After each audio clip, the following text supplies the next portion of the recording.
One more. 5 more, we got it. 4 more, we got it.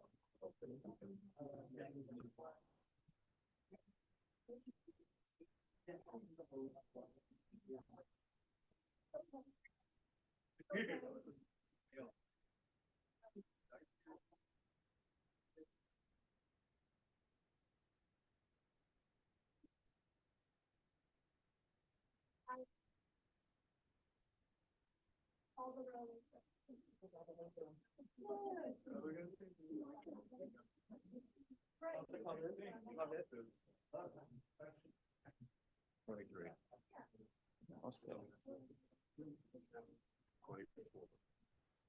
Ooh, 2 more.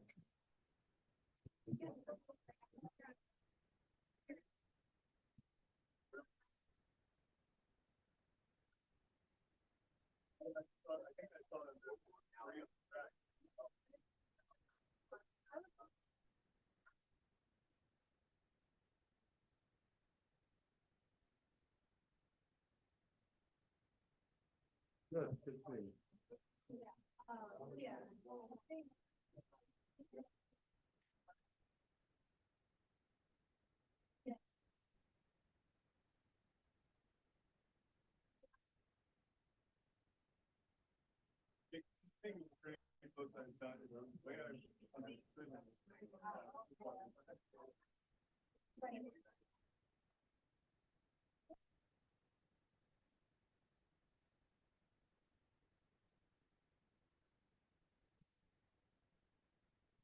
When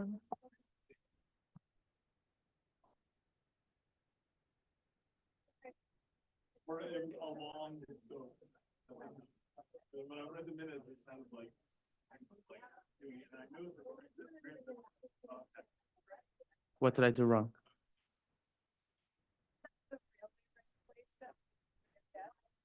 Yes, it requires a special CPC chair approval before anything is built on or near a railroad right of way. But that's not a public process. Correct. We haven't. Right now, there's no definition of whether a railroad is abandoned or not, and that would add to that. Complexity. Remove abandoned. Maybe. No, okay, so, That's an excellent question in that we can like put in our feedback. okay, yeah. Mhm. Yeah, I know, I saw that, like, watching the video again, you know, during, training, so like, oh, like that was, you know, really important for you. Yeah. Not vote? Not what? Oh, you can decline the nomination. And then it would be, when we start the election, yeah. So we have it? We have it. Okay. Good evening, everyone. Welcome. Quorum has. Thank you. Ooh, now that I just mentioned it, we need our gavel. Yeah, we were looking for one. There we go. Gavel is making a return in 2025. Welcome, everyone. We have established quorum and we're going to get started because we have a very, very full agenda this evening. Good evening. My name is Julio Peña III. I am the chairperson of Community Board 7. I'd like to officially open the June meeting. And let's go ahead and get started with the Pledge of Allegiance. I pledge allegiance to the flag of the United States of America.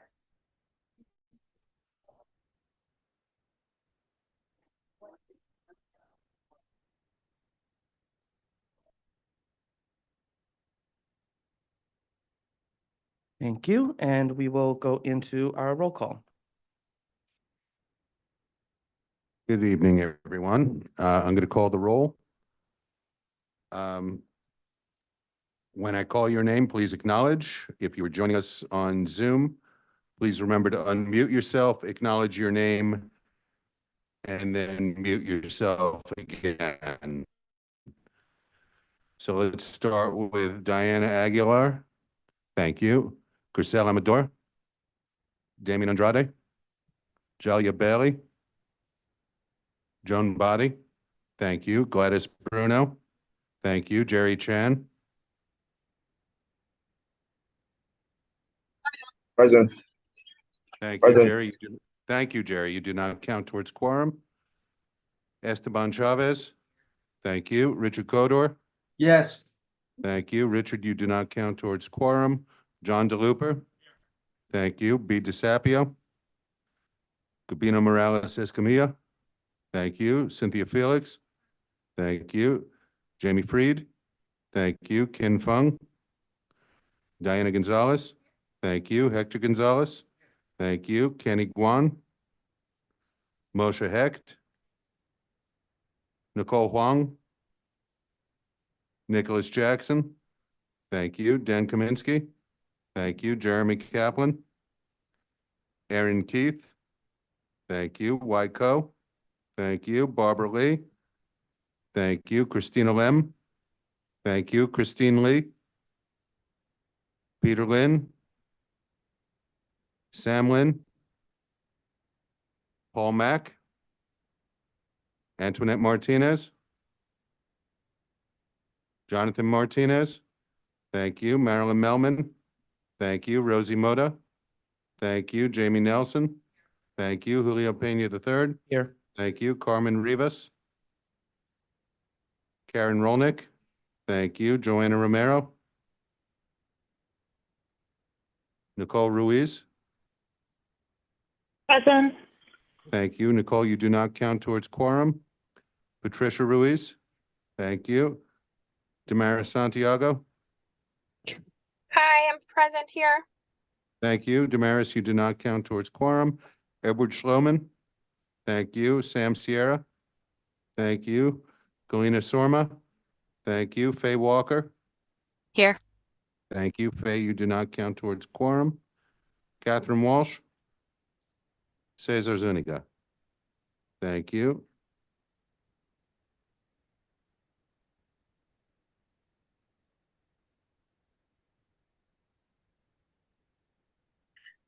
We have quorum. Thank you. I'd like to move to adopt the agenda, yes, I was right the first time, to adopt the agenda for this evening with just some small corrections. There are several committees that have indicated that there is a vote required. We will likely not be voting on some of those committee reports, with the exception of land use, the elect nominating committee, and I believe that is it. With those amendments, is there a motion to adopt the agenda? Motion by Jones, seconded by Second. Barbara. Are there any objections to adopting the agenda as amended? Seeing or hearing none, the agenda is so adopted. Moving to adoption of the minutes of the May 15th, 2024 board meeting. Motioned by Damien, seconded. Oh, hi. And seconded. Are there any objections to adopting the minutes of the May 15th board meeting? Seeing or hearing none, the agenda, the minutes are so adopted. Before we move on to public comment, I do want to acknowledge our state senator, Senator Ewen Chu, is here and would like to give the floor for a few moments.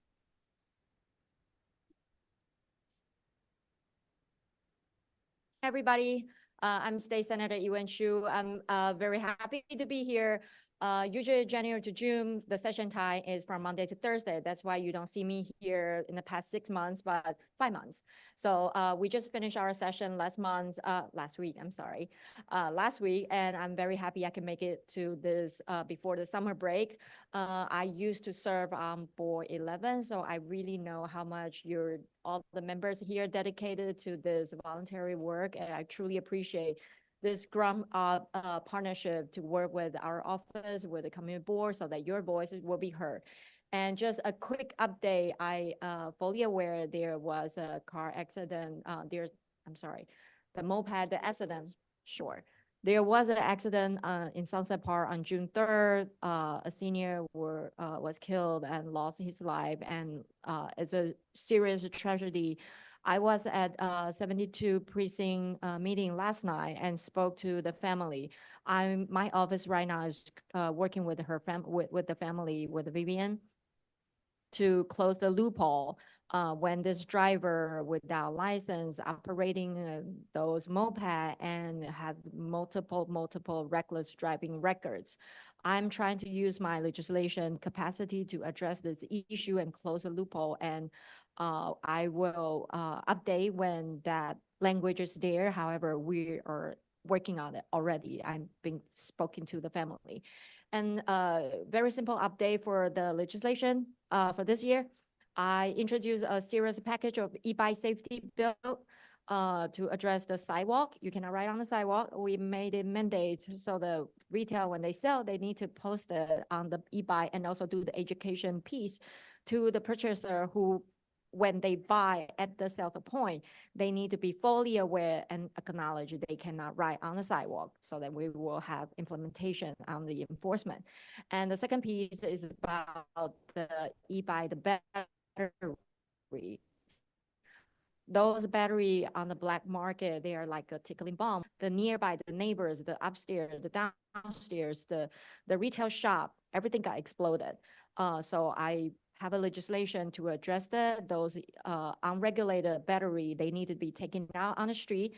And also every battery, when they sell, they need to be certified by the UL label and also need to be contained in a battery box. That's how we can also protect not just our residents' safety, but also the first responders. Because when a fire happens, firefighter goes in there. I need to make sure they are also safe and protected. So those already passed in the state senate and the assembly. That's my legislation. I'm talking to the governor's office right now, and hopefully she will sign to law, and then we will see the real change. And I will get back to you real quick. And also another thing is the SNAP program. In my office, we see tremendous cases low for the SNAP fraud. I introduced a law, already passed it, again, to study where those scam, where it happens, because oftentimes when those victims, when they report to us, the perpetrator, those purchasing those transactions doesn't happen in New York. It actually sometimes happens in Washington, D.C., Philadelphia, or somewhere else, not outside of New York. I also bring this awareness to my federal partner, Senator Chuck Schumer, Senator Kristen Gillibrand. I spoke to them personal level. I told them they are working on their level to work with me to address those issues happen in New York over here. And the third thing is the retail theft. So oftentimes in the past 2-3 years, we see a tremendous crime about like people going in, shoplifting, or assault, attacking our retail workers. The governor already signed to law. It's passed, and she already signed it, so it's law currently right now. If those whoever perpetrator come into the retail store attacking our workers, it's a felony. So we're talking about 4 years, up to 4 years in prison. And also if it's a repeat offenders, you come in, those crime, those property value they stole, we are aggregated over $1,000 felony. And also we put in $5 million for the small business, encourage them to install security camera so that we will be able to help the law enforcement and DA office to obtain those evidence. When those shoplifting happens, we will have the footage. And we put in a $40 million to help the DA office and law enforcement to build a special task force to address those retail theft, those issues. There's a lot more, the thousands of bill we pass. And however, those are majorly impact Southern Brooklyn here. So that's why I want to give a recap over here. And if there's anything, just before the summer break, want to wish everybody a happy and safe summer. If there's anything, my office is always here to help. My office is down in 4 Hamilton Parkway, 6605. However, if there's anything, call our office, 718-333-0311, the real 311. We'll get things done. So, all right. Thank you and happy to be here. And I'm sorry, yes. Do You need the take microphone. questions? Yes. Sure.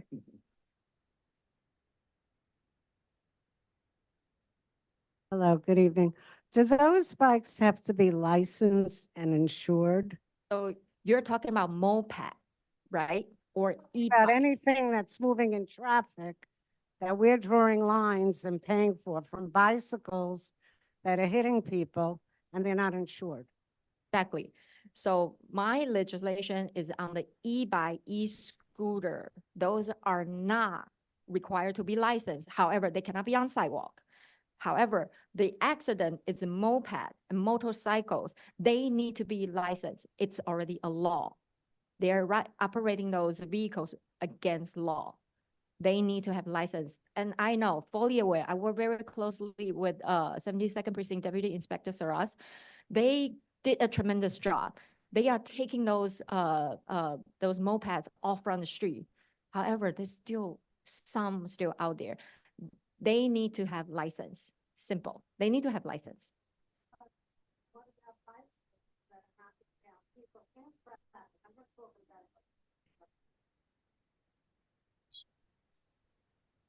How many bicycles have hit people? And if the person gets hurt, who's going to pay for it?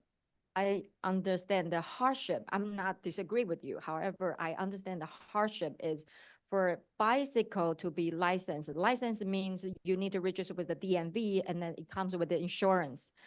However, what's the age, what kind of bicycle you can require for insurance, that will be the hardship. Say a 5 years old riding on the bicycle, That's- 12 years old riding on a bicycle, what kind of bicycle? I'm talking about an adult who is going into other people, doesn't care, rides away, leaves them on the ground. I'm not talking about a kid on a bike. Understand, that's why they cannot ride on the sidewalk.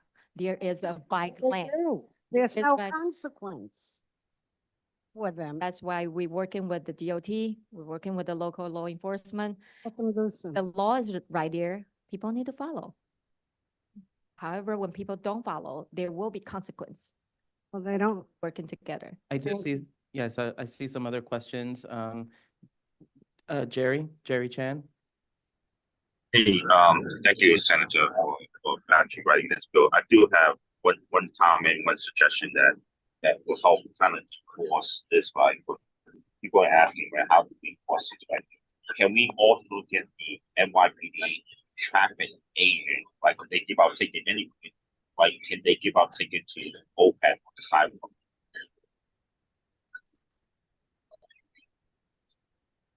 Traffic agents for mopeds on the sidewalk. Traffic enforcement. I think, yeah, Law that's an enforcement. NYPD question, and we are fortunate to have Deputy Inspector Suarez here who will respond to that. Can everyone hear me? Okay, just to back up the senator, for everyone who doesn't know me, I'm Deputy Inspector Kristen Suarez from the 72nd Precinct, and touching base with a lot of these moped questions. We had our community council meeting last night. A lot of questions are coming up. We've been taking a few moped accidents. So a couple of questions you asked in regards to the bicycles. So if you're talking about a regular bicycle pedaling on the street, hitting someone, we're not even getting into the mopeds. If there's an accident involving a bicycle, a regular bicycle pedaling that hits a pedestrian, yourself, someone you know, you contact 911 for that, and we take a report, just like we take a police accident report for a car, a moped. We do the same exact thing for a bicycle, and it's still, especially if it's a hit and run, it still gets investigated by us and by the detective squad. Well, we look for video footage. That's what we do. We have our squads that answer. We look for video footage. And, you know, in my experience here, we haven't had a lot of bicycles striking people. we've been having the mopeds, the gas mopeds, just like the Senator said, these gas mopeds, unlicensed, unregistered. Unfortunately, we had a tragic incident last week for the member of our community who was killed from one of them. And we're all working together with the elected officials to push the laws to go in the right direction for these mopeds because they're dangerous and they're hurting people. Thank you. But just one moment. Want to turn it back to the senator if she wanted to add anything else, or if there are any other questions. So Okay, I'm I ready will to take- get, wait, sorry, I just got to check. My question regarding can traffic agent, right, how enforce those, e-bike or moped, unlicensed moped? When I say enforcement, can they also keep it besides using them on ED? Traffic enforcement for mopeds and e-bikes. Yeah, Is yeah. that here? Yeah.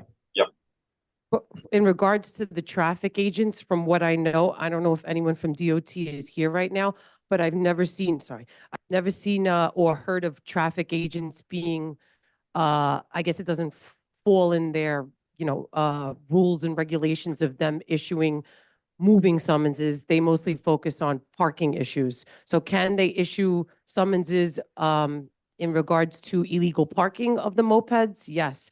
But the actual infractions with the vehicles or mopeds moving, from what I know, that's got to be handled by the New York City Police Department, the police officers. Thank you. In interest of time, I would like to move on. I know that there are some questions. I would encourage folks to reach out to the senator My office. and my contact office. our office. Thank you so much. Inspector Suarez, I know you just took some questions, but I just wanted to give you an opportunity to share anything if you liked.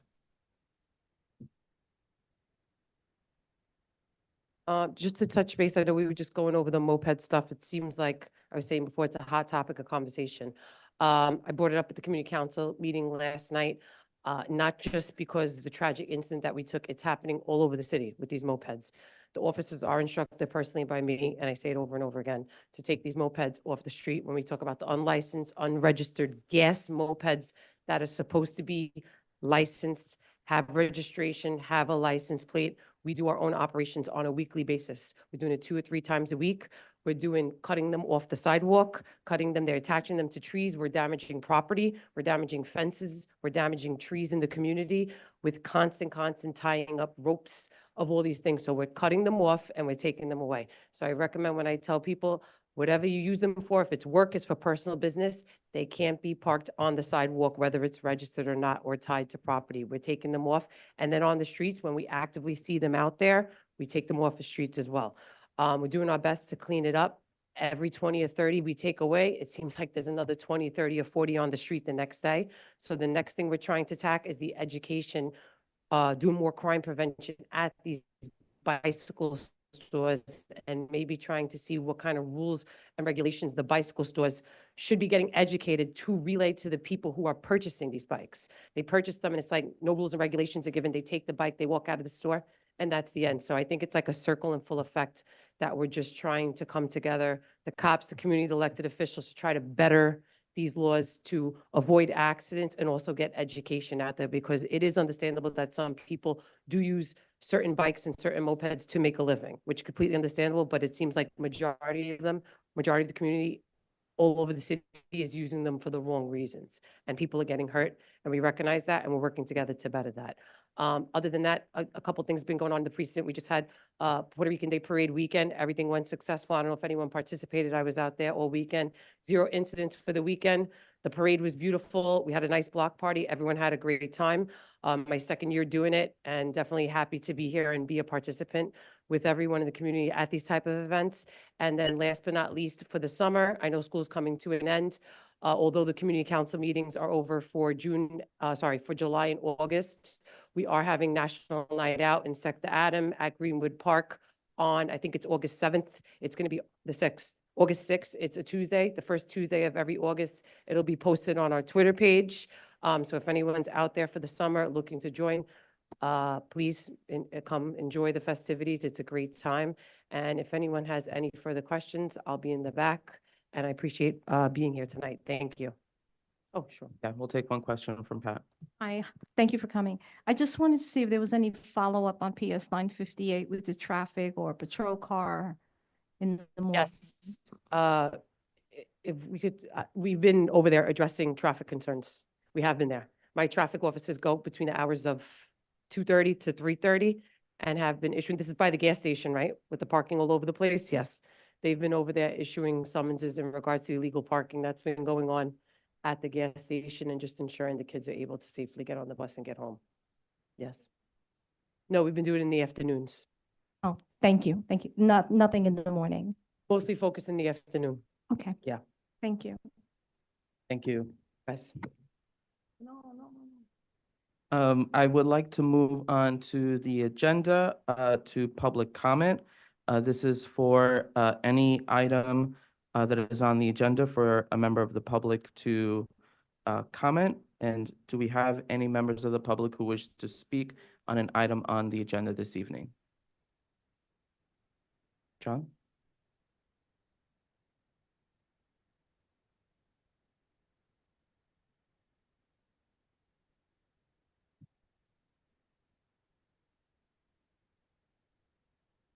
Timer. Okay. I'm John. I'm a community member of the Housing Committee and a community member of the Economic Development Committee. So I just wanted to offer some quick thoughts on two of the matters before the board tonight. The first one is the City of Yes, the COI housing rezoning amendment or text amendment. So I just wanted to point out that I think the Housing Committee had two useful meetings on that. We learned some good information, but neither of those meetings had quorum. So the Housing Committee did not vote and did not pass a resolution on that. And at the last meeting, which was joint with the Land Use Committee, there was also not quorum for land use, so they also did not pass a resolution. It's a very complicated piece of legislation. It deals with many, many issues, but I think more information would be necessary. A couple of points to consider is there something called the universal affordability preference, which would allow buildings to go higher if all of those units were affordable. But the average for those units has to be 60% of AMI. 60% of AMI is $65,220 for one person. For a family of three, it's $83,000. For a family of four, it's $93,000. My belief is that that's higher than this community would see for a typical family of three or four. So I would suggest lowering that. Also, another thing that got brought up at the last meeting was that view corridors were not taken into effect. So we couldn't really know how higher buildings would be seen, for example, from the park. And there are many other issues to consider. So I think the board could certainly hear from more people on this, including local organizations. So I would encourage, if you're going to take a vote tonight, to take a no vote with conditions and then list conditions for further engagement. And I think one of the best things the board can do would be to actively engage the council person on this. Obviously, she will have to vote on this later on. So an ongoing relationship with the council person, I think, would be really helpful. So the board could perhaps revisit this issue in the future. And the second issue is the Pier 6 plan. The biggest thing, I think, that reactivating the pier, the current design is for a park. I'm happy to see that it's not a parking lot, it's a park. But I think that this board and this community should have more inputs on what happens there. And also, just to begin with, the plan is a $30 million plan. So does this board, does the community want $25 to $30 million spent on the pier at this time? I think the board should say so, and elected officials should say so. We haven't had a chance to do that. And then there should be more public engagement in terms of how information is collected from the public and how that information is shared. EDC is currently collecting information, but from their first round of information gathering, they actually didn't release it to the public. They collected a spreadsheet of information and didn't release it to the public. So I would encourage the board to be more involved in that public information gathering process going forward. Thank you very much. Thank you, John. Any other members of the public who wish to speak? Please.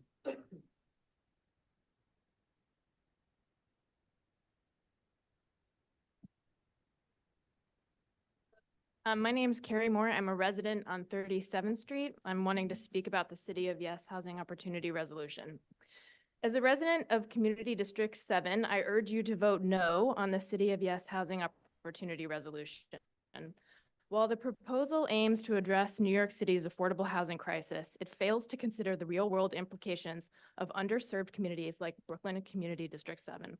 Key concerns not addressed in the proposal that puts the future of this district at risk are the proposal only serves developers and will lead to developer-led housing developments as significantly dense and scale are included, fundamentally altering neighborhood character and straining existing infrastructure. Spot zoning will be required in most instances, allowing for additional FAR on rezoned higher density residential properties in low to medium density communities. The zoning text alone only covers as of right conditions and does not offer protections around the ability to rezone lots for high density residential uses. There is no corresponding plan by the city or state agencies to provide complementary infrastructure solutions or funding for the increased density in these underserved communities. To address these failures of the proposal, the following modifications must be implemented. Number one, address inappropriate density through rezoning restrictions. Ensure that rezoning for residential uses match the adjacent residential use densities of those neighborhoods. For instance, if the existing zoning use in a community is R6B as the predominant case in Sunset Park, which allows for residential developments of about 3 to 4 stories maximum, there should be restrictions that only when changing from manufacturing uses through a Euler process, that only R6B should be allowed to keep within scale and character of our communities. Even further, the UAP area bonuses should be eliminated for sites pursuing spot zoning for high density residential use that is incongruent with the adjacent residential zoning. There should be a requirement to provide infrastructure solutions that support the demand. We need to require city agencies and utility companies to establish and implement an infrastructure plan prior to any potential zoning approval process. Interagency coordination should be a prerequisite for any development, not an afterthought. We need to address the demand of our aging stormwater systems and utilities, as well as public transportation and the real need to continue to provide parking. We need to provide special provisions for sensitive community district like ours, establish height limits to protect view corridors in our community district from Sunset Park all the way to Greenwood Cemetery, in particular along Fifth Avenue. We need to require the same R6B C2-4 as the existing neighborhoods to protect view corridors when spot zoning for residential use and manufacturing sites are implemented. The City of Yes Housing Opportunity proposal requires significant modification to provide holistic solutions that address the affordable housing crisis while allowing for diverse communities to thrive. Our diverse community of single-family homes and small businesses, as we know it, will no longer exist if significant protections are not put in place that focuses on community first, not developers. We urge you to vote no on this resolution. Thank you. Any other members of the public wish to comment on an item on the agenda? Seeing none, moving on to our committee. Sorry, that's a lie. Moving on to elected officials and representatives. There we go. Thank you. Emmett Gaspar from Assemblymember Martinez's office. Emmett, you could unmute yourself. Hi, good afternoon, everyone. My name is Emmett. I'm the Chief of Staff to Assemblymember Martinez's office. I'm happy to be here before everyone goes back into summer break, and we hope everyone enjoys a great time. I just want to update everyone. Now that the Section 8 applications have closed on Sundays, they're going to start notifying individuals if they made it to the wait list by August 1st. Our office is proud to share that we've served over 400 individuals last week. Many of them coming from the district for the first time to seek help. We're going to commit to making sure that we follow up with these individuals and make sure if they do qualify and do end up on the wait list that we're able to process their applications. Secondly, I want to share that our office was present 2 days ago, along with Congressmember Dan Goldman, Senator Bernardis, and Councilmember Aviles, along with representatives from the State NYSERDA agency and Mayor Adams at the groundbreaking of Equinor's and EDC's South Brooklyn Marine Terminal for their offshore wind facility that's going to help to allow the company as well as future projects to bring in the equipment on board before they short them out to the sea to build for renewable energy in the future. Lastly, I want to share that the campaign for B60, for a campaign for a bus from Red Hook to the city has launched officially on June 1st. If individuals are interested in learning more about that campaign, they can visit redhookbus.com. We're happy to facilitate that. And lastly, I do want to share that we have been seeing an increase in a lot of card skimming related to cash assistance at SNAP, increasing over the last 2 weeks. I believe I heard Senator Chu also sharing the same news. If you know any individuals who are experiencing any recent death related to these issues, please feel free to stop by the office at 4907 4th Avenue. We've been helping constituents all week as well. We have also notified the DA's office of this instance in case if they can look into the situation. For anyone who might be curious, these instances are starting to happen the day that the benefits are being deposited into individuals' accounts. This being June 5th for most individuals in New York City. Lastly, I just want to share that I hope everyone has a great time this summer, and I look forward to enjoying it with you guys as well in the events that come forth. Thank you so much, Amit. Moving on to Manyak Yu with the Borough President's Office. Oh, sorry. I was looking. Hi, everyone. I'm Manyak Yu, Director of Policy with the Brooklyn Borough President's Office. First of all, just wishing everyone a happy Pride Month, Immigrant Heritage Month, and Caribbean Heritage Month as well. So a couple of announcements on my end. The first up is Community Board swearing-in ceremony for new appointees as well as reappointees is scheduled for June 24th at 6:30 p.m. So if you have already RSVP'd for that, thank you. This orientation session is mandatory for all 2024 to 2026 cohort appointees and reappointees. If you have RSVP'd for the reception, orientation and swearing ceremony at Borough Hall, you are confirmed. If you have not RSVP'd, you can still join us virtually via WebEx. However, we are no longer accepting new RSVPs for in-person attendance due to capacity. So we really do hope to see you there.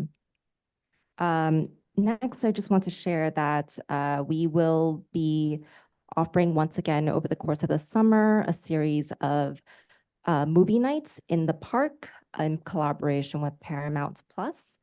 So starting on June 7th, you can see a free movie in the park at the following locations: McCarran Park on select Fridays, Prospect Park on select Wednesdays, Fort Greene Park on select Thursdays, and then for the first time ever, Coney Island Beach on select Thursdays. Unfortunately, we don't have anything for Sunset Park yet, but hopefully we will see that for future years. And we are really happy to be able to support these family-friendly outdoor activities for our Brooklyn Nights. And we also want to share that this past month, we've been able to host a Con Edison's Customer Assistance Day on May 22nd, where we partnered with Councilmember Mercedes Narcisse on to help Con Edison customers learn how to read their bills, apply for special assistance programs, and understand their rates. So we will continue to operate events such as this. Then one last piece of news from me. This will be my last meeting with this board in my capacity as a representative for the Brooklyn Borough President's Office, as I will unfortunately be transitioning out of my role at the end of this month. So I just want to say thank you for everyone for welcoming me into the space, and it's been an extreme pleasure working with all of you. So thank you so much. But this will not be the end of you seeing me in this community.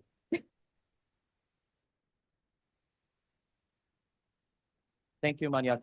And you are always welcome at Community Board 7. Moving on to, I see we have Taylor here. Taylor, Senator Chu stole your sunshine, so I will continue on with other representatives. Francesca Lando from Senator Gennardis's office. followed by Edward Cerna, Councilmember Avilas's office.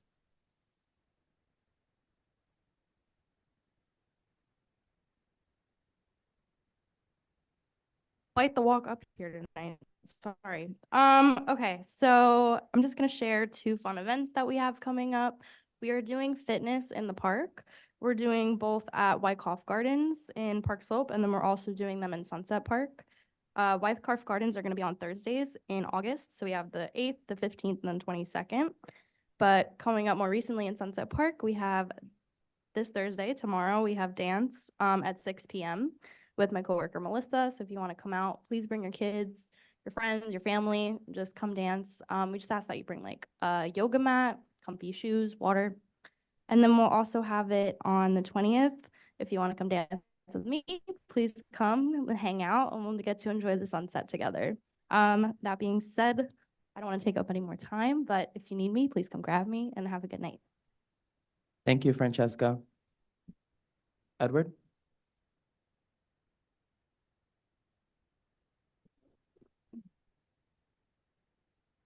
Hello, everyone. Edward Cerna, Chief of Staff for Councilmember Alexa Vilas. I have a lot of events to kind of amplify, but I'll leave the flyers outside. I'll run through them quickly because I know I have a time limit. But there's a mural session happening tomorrow at Brooklyn Army Terminal. This mural will go to Bush Army Terminal Park. And so as we know, we want to beautify our community and definitely want elements of the rich diversity and culture of our community there. So definitely encourage folks to go to that. On June 22nd, we'll have a paper shredding event at 44th Street and 6th Avenue in partnership with sanitation. So I'll have flyers for that. On June 22nd as well, it's a Saturday. We have an event with the Brooklyn Public Library and FDNY and OEM on emergency preparedness. We know that climate change is real. We're getting more hurricanes, drier summers, so more fires. And so this is a great opportunity to learn like what you need to be ready. So if you have to exit your home, you're prepared. We're also bringing government to the district. So we're going to have HPD in our district, in our office, and that will be on June 26th. And so I'll have a flyer on that. There's also another event this Saturday, Brooklyn FAM. This is in partnership with Senator Chu's office, the Congress member's office, CPC, Raising Health, and Moya. And there'll just be a lot of great programming there, Mexican folkloric dance, Tai Chi demonstrations, et cetera. So a whole lot going on at once. On the legislative front, John Santor spoke earlier about the lack of transparency with the EDC. They do a lot of promises. They own like the vast majority of our working waterfront. So on June 14th, the council member is going to have two of her bills heard at hearing, Intro 860 and Intro 861, which are two bills that would require the EDC to provide data on employment data specifically on any projects that the EDC enters into with outside entities. Because to his point, they promise a whole lot and then we can't quantify it. So this will bring a lot of much needed transparency with the EDC. Also, we expect Intro 6 to pass in the upcoming weeks. If y'all remember year one, we had a whole host of fires in the community where entire buildings, rent stabilized building over 100 plus families displaced because of fires. And there's a real gap on tenants knowing their rights on what happens when there's a fire. So if you're a rent stabilized tenant and you have a fire, that doesn't mean you get displaced. There's a process you have to follow so that you can retain your tenant rights so that when the landlord does the repairs, you can return home. So Intro 6 would require that would require HPD to distribute information to rent stabilized tenants whenever about their rights and the landlord's responsibilities in all languages, the 10 major languages the city has, so that people are informed of what to do when there's a fire. Lastly, the truck route design deadline has been extended because of our advocacy at the council office. As I mentioned last month, these truck routes have not been touched since 1970. And so I definitely encourage everybody to go onto the DOT website and input your information because we do need to update these truck routes. Last mile is real. We have thousands of trucks more on our city streets and it's causing mayhem. I will also say that the BQ, the Environmental Justice Coalition, did provide feedback that the survey as it's being conducted now for that truck stop ready was missing a lot of environmental and health concern categories. For instance, like let's say the BQE, there's a lot of schools underneath it, and so there's real concerns that our children are breathing in the fumes from the BQE, and that there weren't categories to express that kind of concern on the truck route. So because of our advocacy, DOT has added those additional categories for feedback. So again, highly encourage everybody to go. I'll end with that. It is the end of the academic year. So congratulations to everyone graduating, and thank you to all our educators who always do a tremendous work throughout the year. And so we wish them all a happy and restful summer. So thank you very much, and have a great rest of the meeting. Thank you, Edward. Myra, Congressman Dan Goldman's office.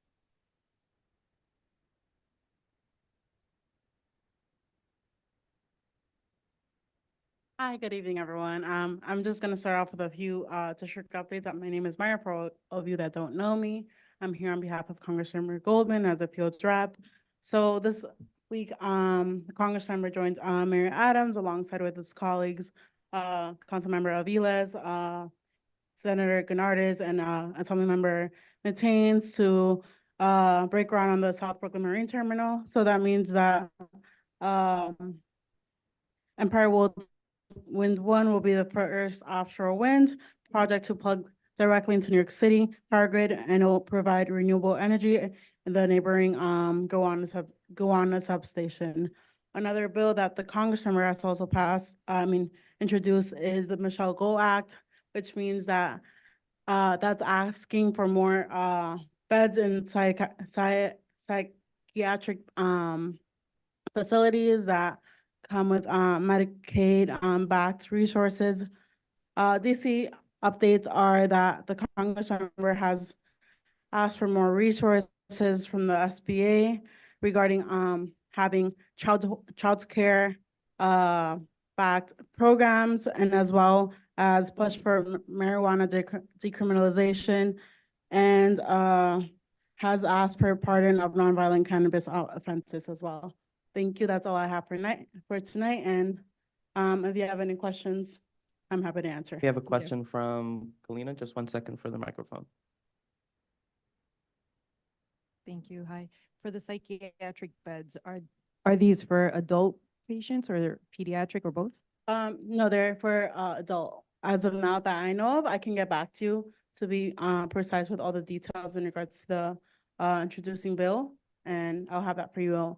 If I can get your contact information, I can also send that information to you. Thank you. Thank you, Myra. Are there any other elected officials that we missed?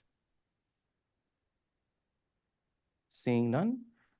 Moving on to now our committee report. And the first report is coming from our nominating committee, who will conduct our elections for 2024.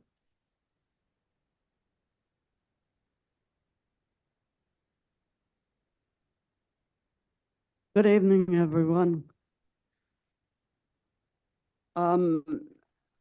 The slate has been given out, but I will read it anyway.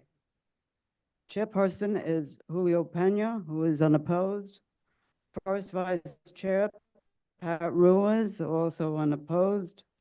Second Vice Chair is Damian Andrada and Cynthia Jeffries. Secretary John DeLupa, unopposed. Assistant Secretary is Antoinette Martinez and Carol Rolnick. Community and Engagement Officer is Jerry Chan, unopposed. Sergeant at Arms Samuel Silvera, unopposed. Assistant Sergeant at Arms are Diana Gonzalez and Barbara Lee. I am going to ask. No, sorry, just wanted the note for the treasurer position because we missed that one. Sorry, Treasurer Rosimoto, also unopposed. I'm going to ask, and the people who are opposed, I am going to call them in alphabetical order. Anyone who would like to speak? Chairperson Julio, would you care to speak? You have a minute. Thank you. First Vice Chair Pat Ruiz, would you care to speak? I'm good. Thank you. Thank you, Pat. Second Vice Chair, Damian Andretta, would you care to speak?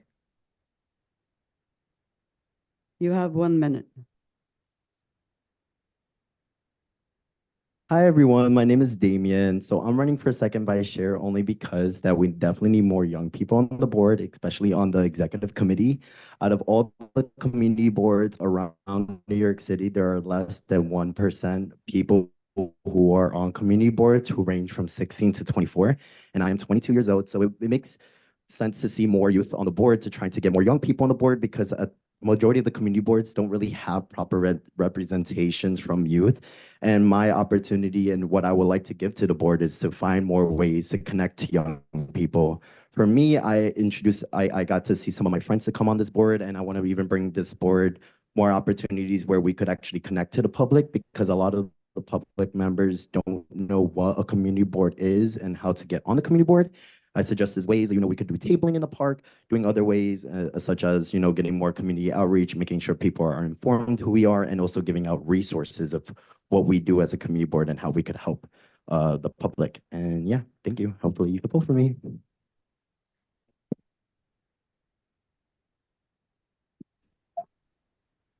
Cynthia Jeffers, would you care to speak?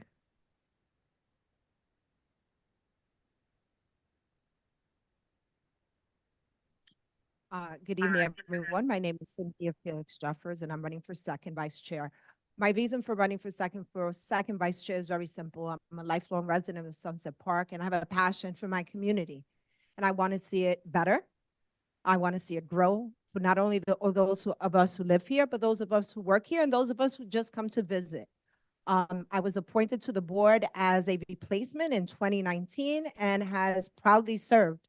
I have a unique perspective in that not only am I a lifelong resident, but I have seen firsthand some of the inequities that have occurred in this community.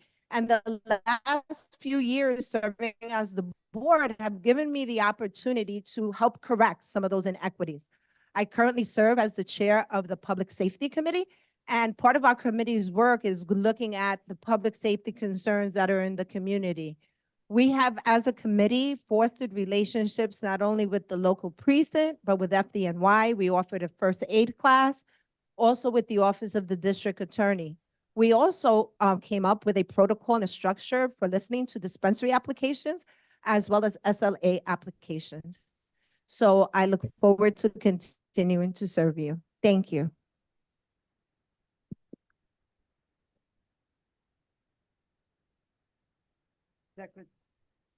Secretary John DeLupa, would you care to speak, John? Thank you, John. Assistant Secretary Antoinette Martinez, is Antoinette? Antoinette, would you care to speak? Antoinette, you have to unmute yourself. Sorry about that. Can you hear me? Yep. Hi, everyone. My name is Antoinette Martinez, and I'm currently chair of the Housing Committee. I'm really sorry I'm not able to be with you in person today. I'm actually out of the country, and it's actually 1:30 a.m. here, so pretty crazy time difference.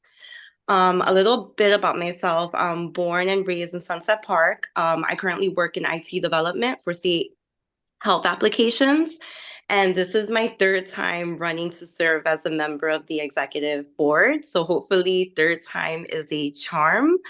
Ultimately, I'd like the opportunity to continue to serve and support board operations, specifically looking to expand social media initiatives as well as website development, and make sure that all of our resources are made transparent, not only to us as board members, but also to members of the community.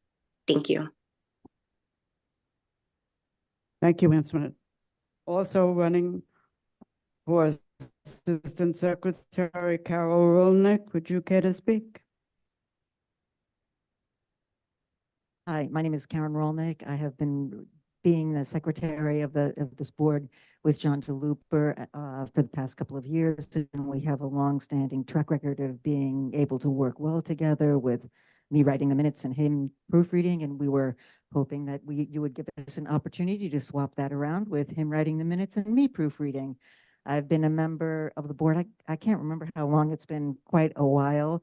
And I had the sole responsibility of starting the welcome booklet, which many of the new people received on the policies of our community board. And I put that together with the help of a few others. And I also put together a welcome booklet for one of the some of the shelters in our neighborhood. And I think that it's important to be on the community board, and I'm proud of my work that I've done here. And I hope that you allow me a chance to continue on the executive board. Thank you. Thank you, Karen. Treasurer Rosie Moto, would you care to speak, Rosie?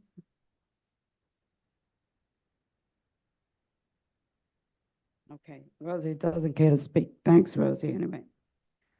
Community Engagement Officer Jerry Chan, would you care to speak, Jerry? Thanks, Jerry. Sergeant at Arms, Sammy Sierra, would you care to speak, Sammy? Thank you. Assistant Sergeant at Arms, Diana Rodriguez, would you care to speak, Diana? Anna Gonzalez. I'd like to decline my nomination. I'm sure Barbara will do an excellent job. Thank you, Diana. Thank you. Barbara Lee, would you care to speak?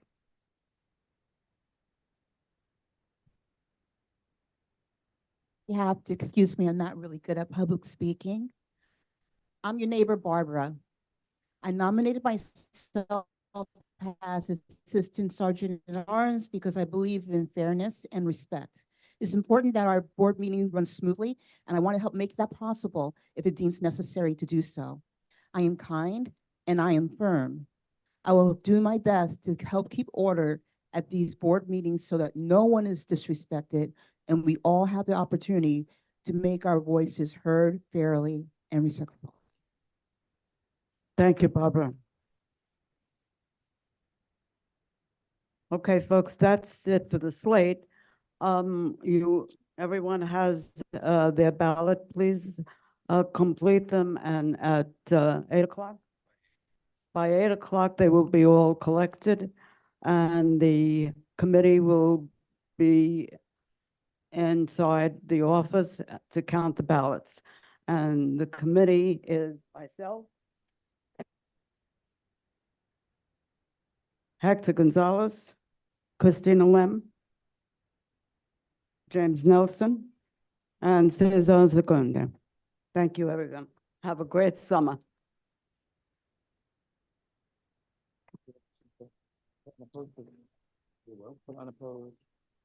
So we announce it and the secretary casts. Oh, Wendy, gotcha. It's been a minute. It's been a minute. Yes. Good luck. I think Gabino could do it. Moving on to our other committee reports, public safety. We do not have a vote record. We do, okay, I lied. Come on up.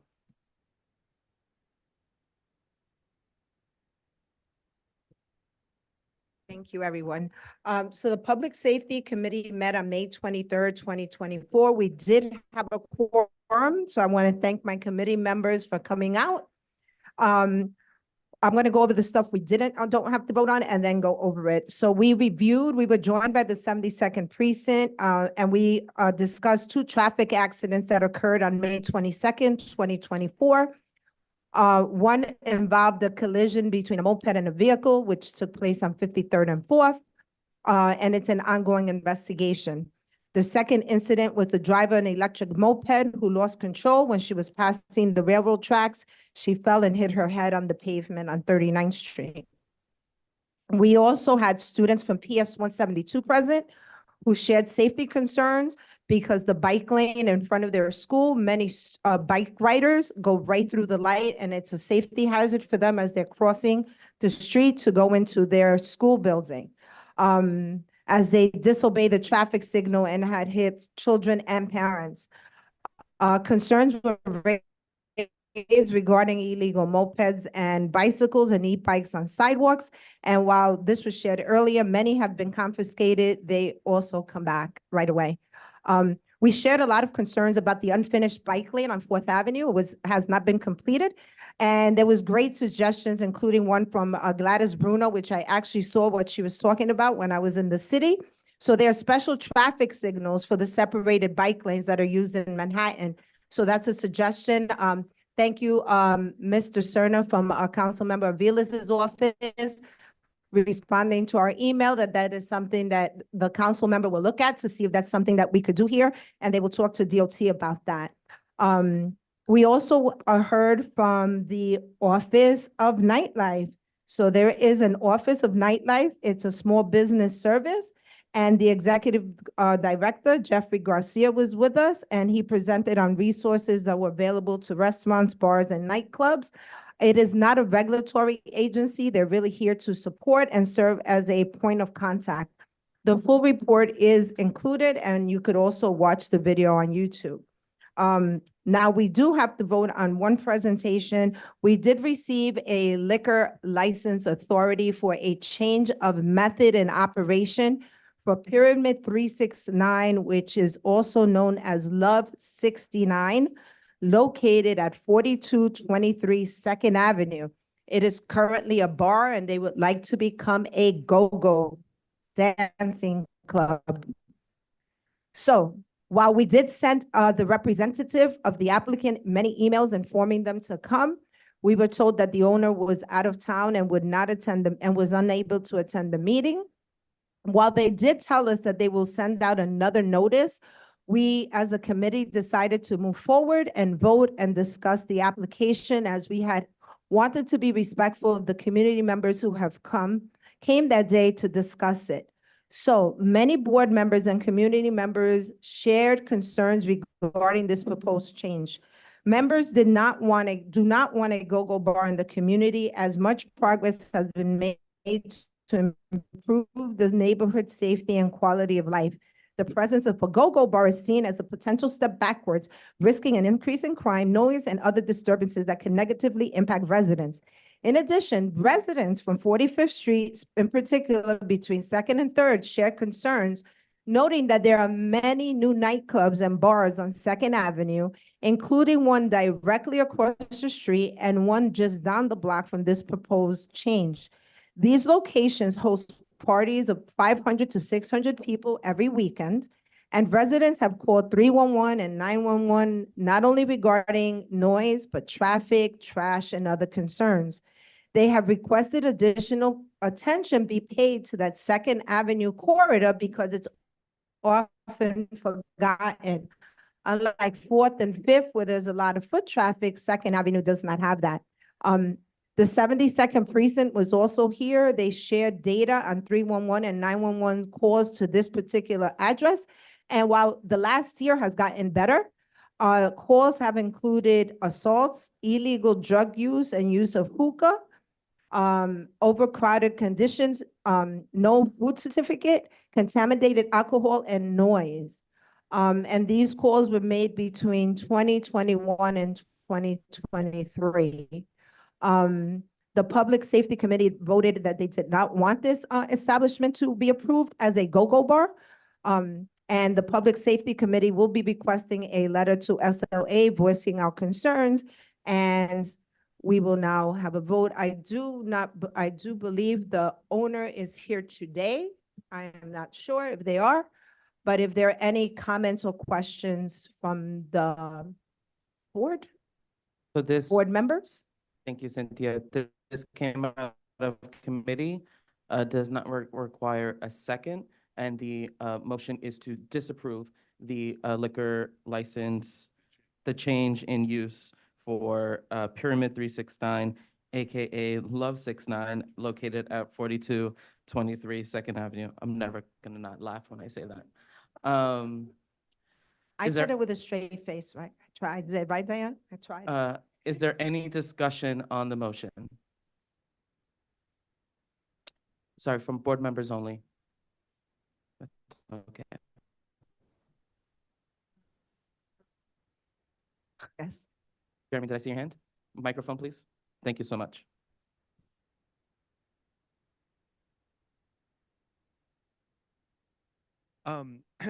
so if we disapprove, oh, sorry, if we disapprove, what does technically that stop from this transition? Because they're not applying for a new liquor license or anything, but it's sort of a part of the cabaret law, so they're able to have the dancing basically, like how, what They will not be able, if so, we will send our recommendation, as you know, we're advisory, right? So we would send our recommendation to the SLA. If the SLA disapproves it, they will not be able to operate as a go-go bar. They could still operate as a bar because they're just asking for a change of operation, a method of operation. The 72nd precinct has reassured us and the board that they do frequent checks, and they have issued violations not only to that particular location, but to several locations for various infractions. So they will keep an eye out, as well as the SLA, who will do frequent inspections. So currently, it's just the existing bar. There's no Correct. There's no dancing or anything like that. Okay. Correct. No topless dancing. Correct. Oh, that's actually what the go-go. Yes, that's what the go-go bar is, topless. To be very clear, it's topless. Thank you. Any other discussion on the motion? Seeing none, I would like to vote on this via a hand vote. If you are in favor of disapproving the use change for 4223 Second Avenue, please raise your hand. Hands down, thank you. If you are not in favor of disapproving the use change for 4223 Second Avenue, please raise your hand. It is unanimous. Thank you all. I appreciate it. Before we move on to the next committee, I do want to acknowledge we are joined by Assemblymember Lester Chang. If you want to speak for a few moments, you can do so. We just use the microphone, please, up front. Thank you so much.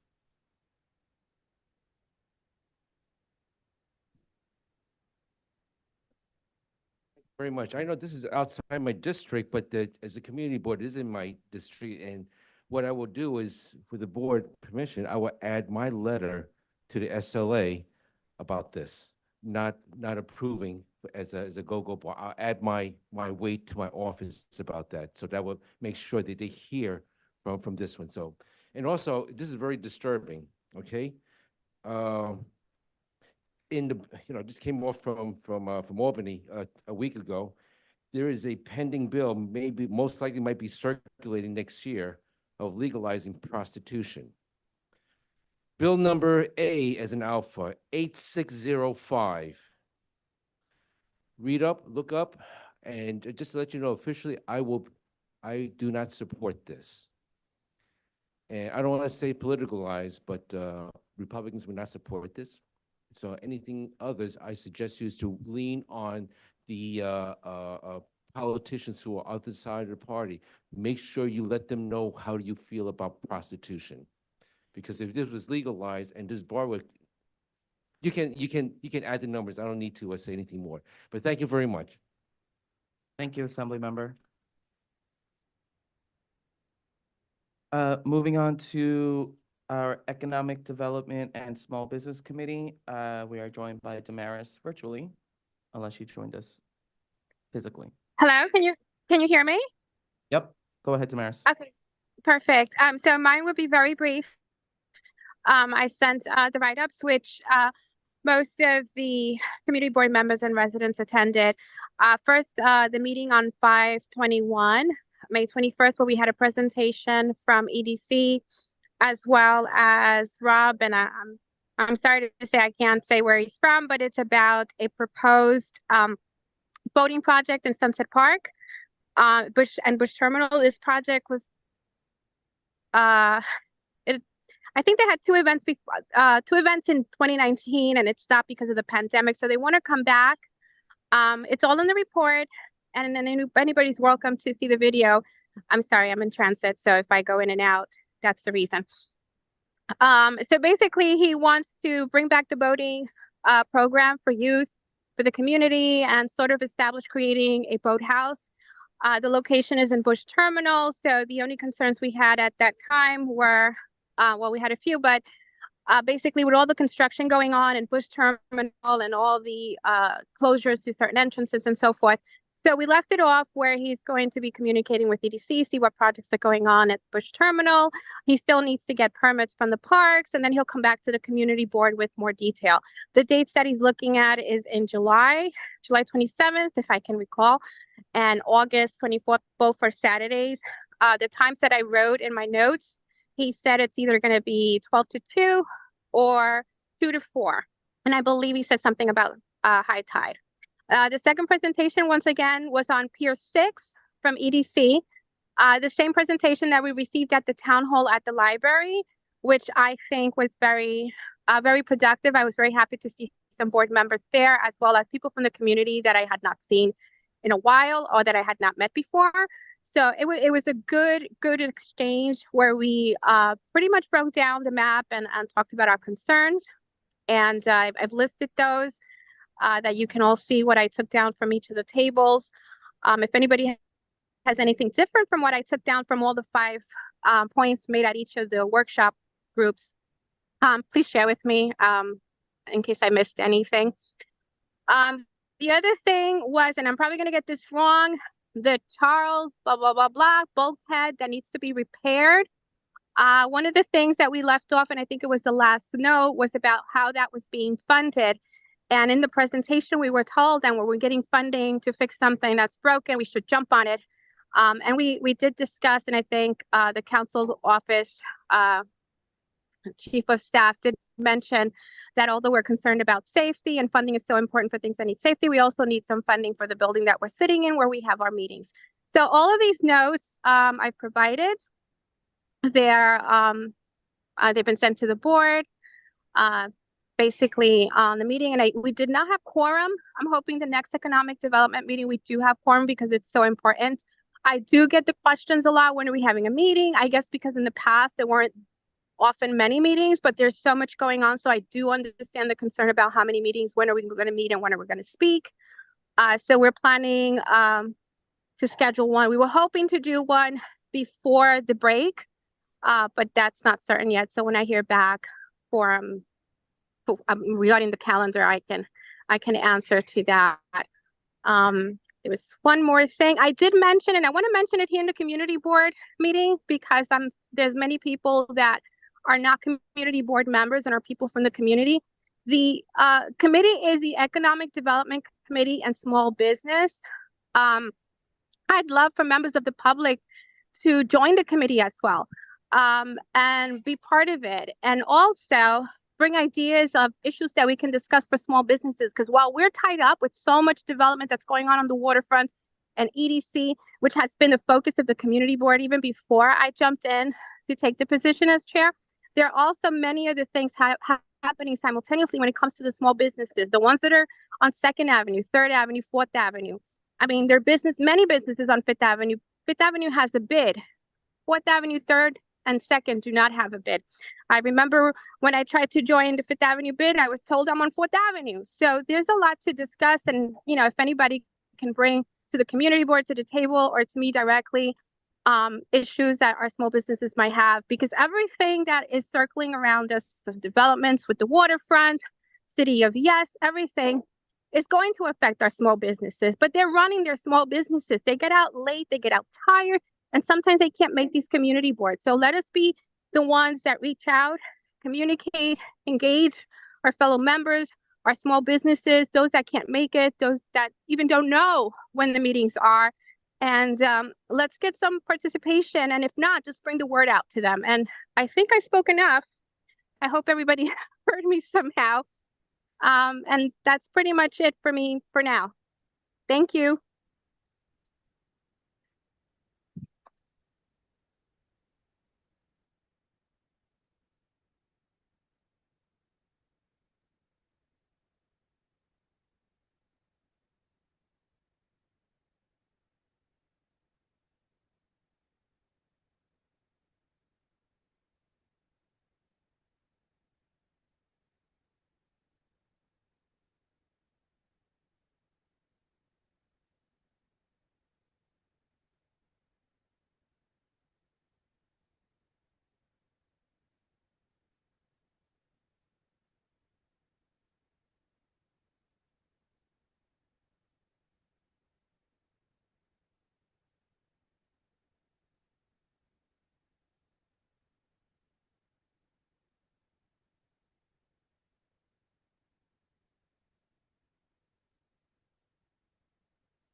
So if you're joining us on Zoom, if you could just acknowledge that you could hear us. Anyone? Just wave your hand. Okay, Joanna Romero. Thank you, Joanna. Let's try this for a third time. The presentation from the Economic Development and Small Business Committee was presentation for Harbor Charlie. It is a building on 140 53rd Street. They're reconstructing the bulkhead underneath the building. They requested a letter of approval or letter of no objection from this board so that they can proceed. The committee didn't see any objection to the reconstruction. The committee did not have a quorum, so I would like to introduce a motion of no objection for the reconstruction of the bulkhead for Harbor Charlie, seconded by Diana Gonzalez. Is there any discussion on the motion?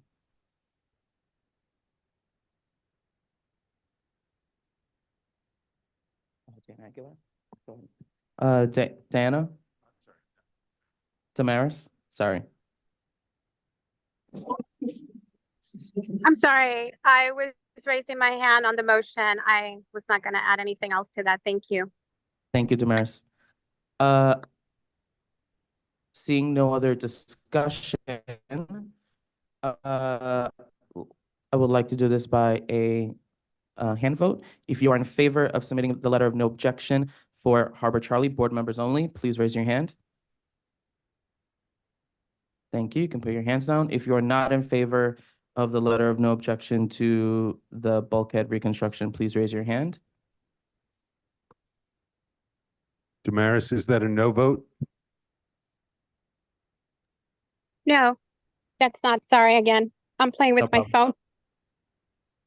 Thank you. The motion passes. Thank you. And thank you, Damaris, for bearing with our technology tonight. Okay, moving right along. 9 minutes left to get your ballots in. I'm gonna go to the Transportation Committee. We do not have a vote required, but I will turn it to John if he wants to add any comments to the minutes.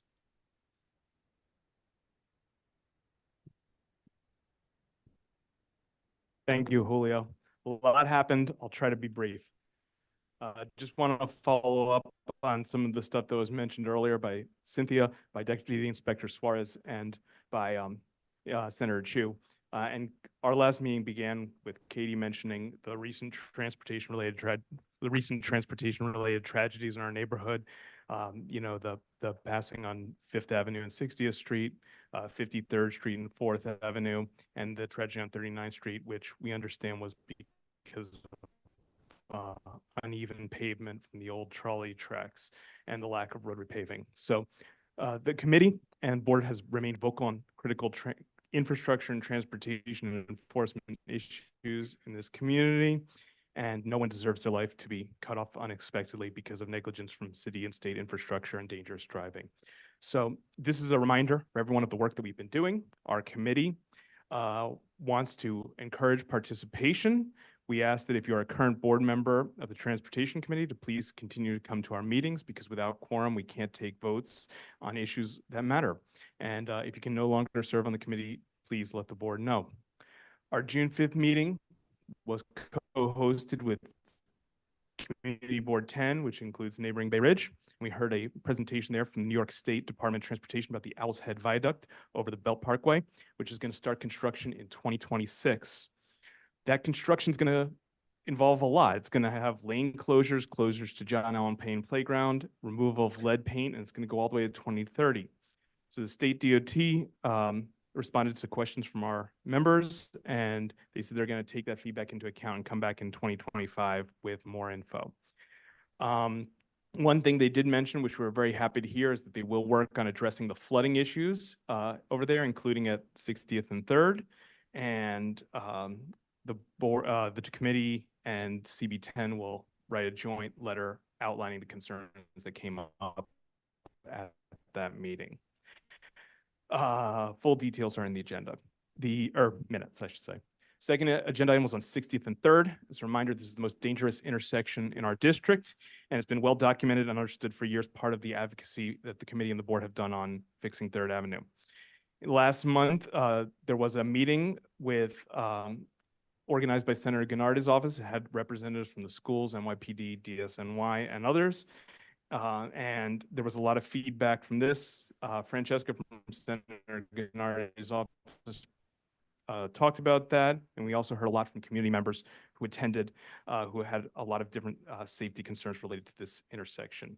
So City DOT was not there, and a lot of attendees expressed frustration about this, but we've asked the Borough Commissioner to ask them to please attend the June 17th meeting, that's Monday, to speak to our concerns. Third agenda item was on dining out. If you remember from our last full board meeting, we shared that we've repeatedly asked the City Department of Transportation to present, and they have said that they do not have the capacity. So we asked questions about engagement, especially the outreach questions that people brought up for dining out, and we did receive replies, which are in the minutes. But one thing they did say in response to the question that you all asked about door-to-door outreach, there has not been active outreach in this regard. They did talk about some of their approaches, but it's incumbent on us as board members to be ambassadors and to work out, reach out to our electeds and others to try to pass on this word as best as we can. Our next meeting will be Monday, June 17th at 6:30, where we plan to have the MTA in attendance to talk about the 36th Street elevator ADA design project and the truck route redesign. So a link to that's in the committee report. Given the pause on congestion pricing, we do plan to ask specific questions if they know if this infrastructure and other infrastructure is at risk. And we also do want to highlight the presentation about the truck redesign. I'll finish.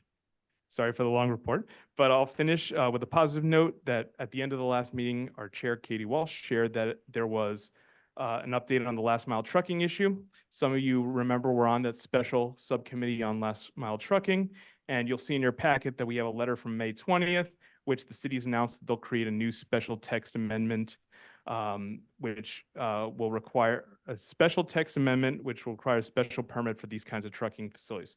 So this is a big win. It was previously as a right, meaning it could be built in any, if it was in the right zoning area, but this was a huge collective effort on so many people on the board and through the community. And this kind of action to catalyze actions at the city, state, and local level is really huge, and definitely thank you all for that. Okay. Thank you, John. 3 minutes to hand in your ballot. Moving on to our last committee report, and we will expect a vote for land use, landmarks, and housing.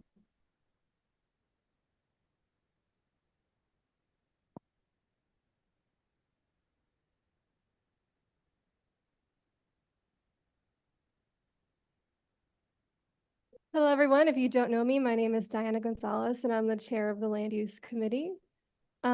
I want to kind of briefly go over or start by going over what it is that we're discussing today.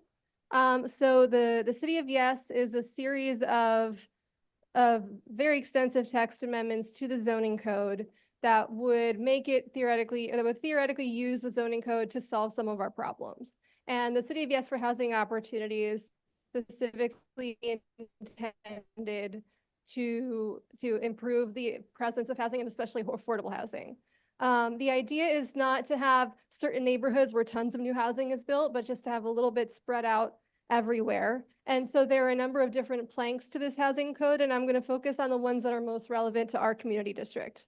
The first is called Universal Affordability Preference. This would be most applicable to Sunset Park. It would allow the floor to area ratio to increase 20% over the existing zoning if that 20% is affordable housing. So if it were 10 floors, it could become 12 floors. If affordable housing here is defined as 60% AMI, or an average of 60% AMI. So for example, there could be one unit that's 40% AMI, another unit that's 80% AMI. AMI for a single person is $65,220, and for a family of three, it's $83,880. The next one is town center zoning. This would apply to Windsor Terrace, to the commercial corridors, specifically Prospect Park West and the kind of southeastern part of Prospect Avenue. This would basically allow the buildings to go up to 55 feet in height. So they would just add a floor or two. Then you have the accessory dwelling units. This would dramatically legalize the ability to add accessory dwelling units in a person's garage, in a person's basement, in a backyard cottage that could be used as rental apartments. They could be used for a family member, etc. And then there's transit-oriented development. This would apply to basically all of Windsor Terrace. And this would legalize 3 to 5 story apartment buildings in those low density areas. And lastly, we have the removal of the parking mandate. Currently, buildings of a certain size have to have parking provided in them, and this would now be optional. So that's a very efficient overview of a very complicated project, and I'm happy to take questions on it if there's any confusion, and then maybe I know the answer, maybe I don't. All right, looks like everyone read up, huh? So I would like to move that we approve the City of Yes for housing opportunity with modifications. Hi, Diana. This is Antoinette. Go ahead, Antoinette. Hi. So we had held this meeting jointly, and I was hoping to share a few words on behalf of the Housing Committee before anyone moves for a vote. Go ahead, Antoinette. Thank you. So at our last meeting, we ran over and did not have quorum.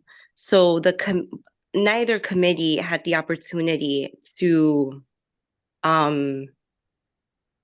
really convene and come up with a recommendation, which is what prompted me to send out those emails, which I hope you all looked over. But I did want to share some concerns that did stem from those conversations that we did have at the last meeting, which are the talking point that says a little more housing in every neighborhood. That's a talking point from the Department of City Planning.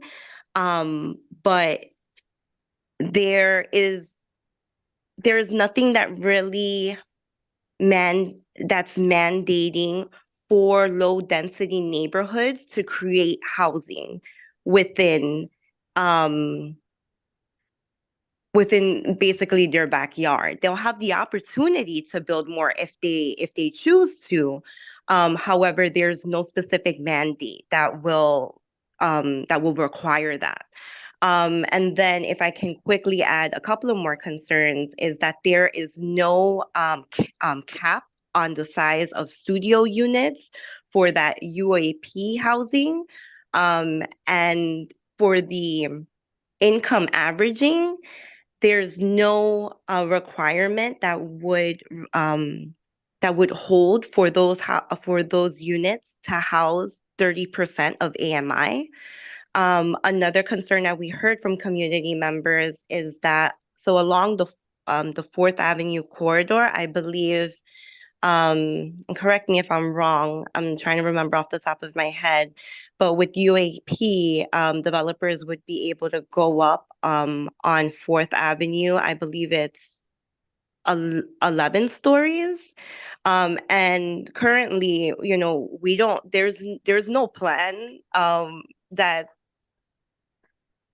working jointly with infrastructure. So you can imagine if you're having all of this housing coming along 4th Avenue, how do we have the infrastructure to support that? So that's another concern. And then also, thinking about, we had a presentation not too long ago about the neighborhood pillars and the Homes Now program and requesting adequate funding for that. So just thinking about how these programs can help fill in those gaps for housing.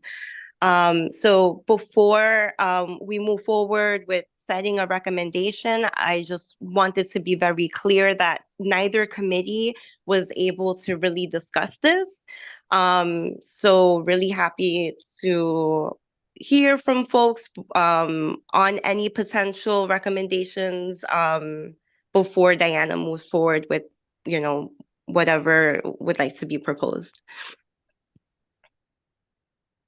Thank you, Antoinette. Just to clarify, we cannot have discussion on the City of Yes housing opportunity unless there's a motion on the floor.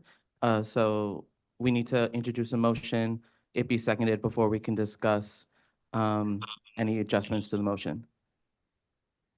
And I do want to echo in particular what Antoinette said about the not having quorum. It was really disappointing to have a joint meeting of two committees on such an important issue, and neither one could make, and neither one was even close to quorum, to be perfectly honest. And our meeting went until 10 p.m. And by then we were even further away from quorum. So I just ended the meeting instead of trying to stick around and trying to take a pulse check of the committees writ large, because there were like two people.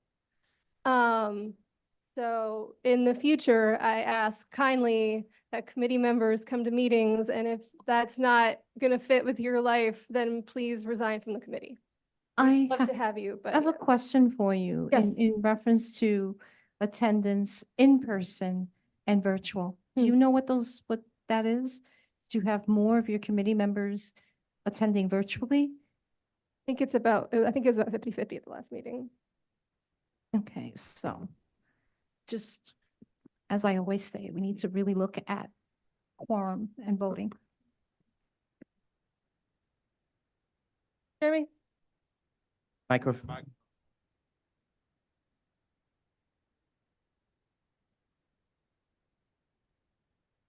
I would put a motion forward to have a discussion, and also just a point of clarification. Are we voting on each individual one like we did with the economic development? Or are we voting just on the whole package? Because I think there's a lot within it. There's a lot of details that we need to discuss. Right. Go ahead. My understanding is that we're going to be voting on the entire package with specific modifications that affect each package. So I'll actually proceed and read out what I have kind of assembled from everyone as comment that we would want to include with our yes recommendation. That first of all, that the universal affordability preference average AMI be reduced from 60% of AMI to 50% of AMI. Secondly, that we create regulations for the affordable dwelling units to be a mix between studios, 1 bedrooms, 2 bedrooms, and larger. Whereas it sounded like from the presentation, they were really just excited about building studios, and that was all they cared about. That town center zoning, that was the one over the storefronts, that this would require the creation of affordable units specifically, and not just additional units. To cap unit size to ensure that higher square footage does actually result in more units and not just bigger units. And then lastly, to reduce the maximum height allowed for Fifth Avenue between 40th and 47th Streets to protect the Newwood Cemetery along 22nd and 23rd Street corridors to the Statue of Liberty. So that is the full list of recommendations at this time, and I'm very excited to hear what everyone thinks about it. Is there a second to the motion? Second.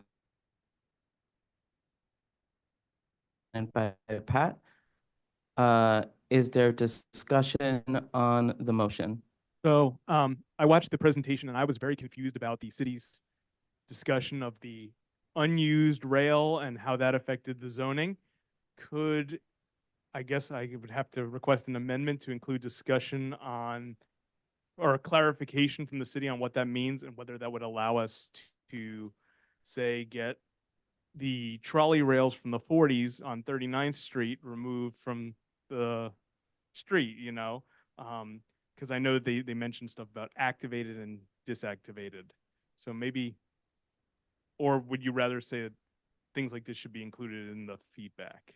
what's the best way to approach that? I would say I think we can include that in the feedback as clarification for the railroad right of way because that was a little muddy. Yeah. But thank you for elevating that, John. Sam? Sure. Hi, thank you. Just a question. I heard the word affordable a couple of times. Is there a way that rather than use the word affordable, we can say low income housing? Because affordable, I mean, affordable to whom, right? So that's all I wanted to point out. And thank you for your work. And yeah, that's a good comment. When the average of this affordable housing would be $83,000 a year for a family of three, that's, yeah. Gabino and then Karen? Hi, good evening, everybody. I am on the Transportation Committee, Public Safety Committee, and I'm a board member. So I just wanted to say that sometimes, if we can't attend in person for these meetings, I know that we need to make our due diligence to make sure as board members that we revise, we review all these meetings that we did not attend. And personally, I have missed 2 meetings for a committee meeting on transportation, but I have reviewed every meeting as much as possible because this is what we have to do. This is our job, and we care about our community. So to say that we know sometimes we cannot make it and to resign is just be like, we care about our community. Hopefully everybody does review the footage and all the minutes that we have here in our community.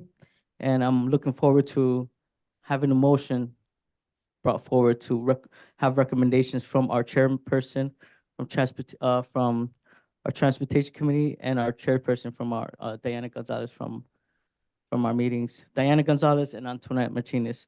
Make sure their recommendations are on file if we vote yes. Thank you very much, please. Thank you. I want to make that motion.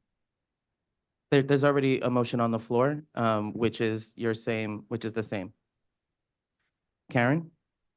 Yeah, I just have a quick question. Did these zoning amendments for residences also include co-ops and condominiums or just rentals? It's zoning, so it's whatever is Whatever they there. wanna build. Yeah. So, okay, thanks. The only areas that weren't included were any of the areas zoned manufacturing. Yeah. Damien? Thank you, Jeremy.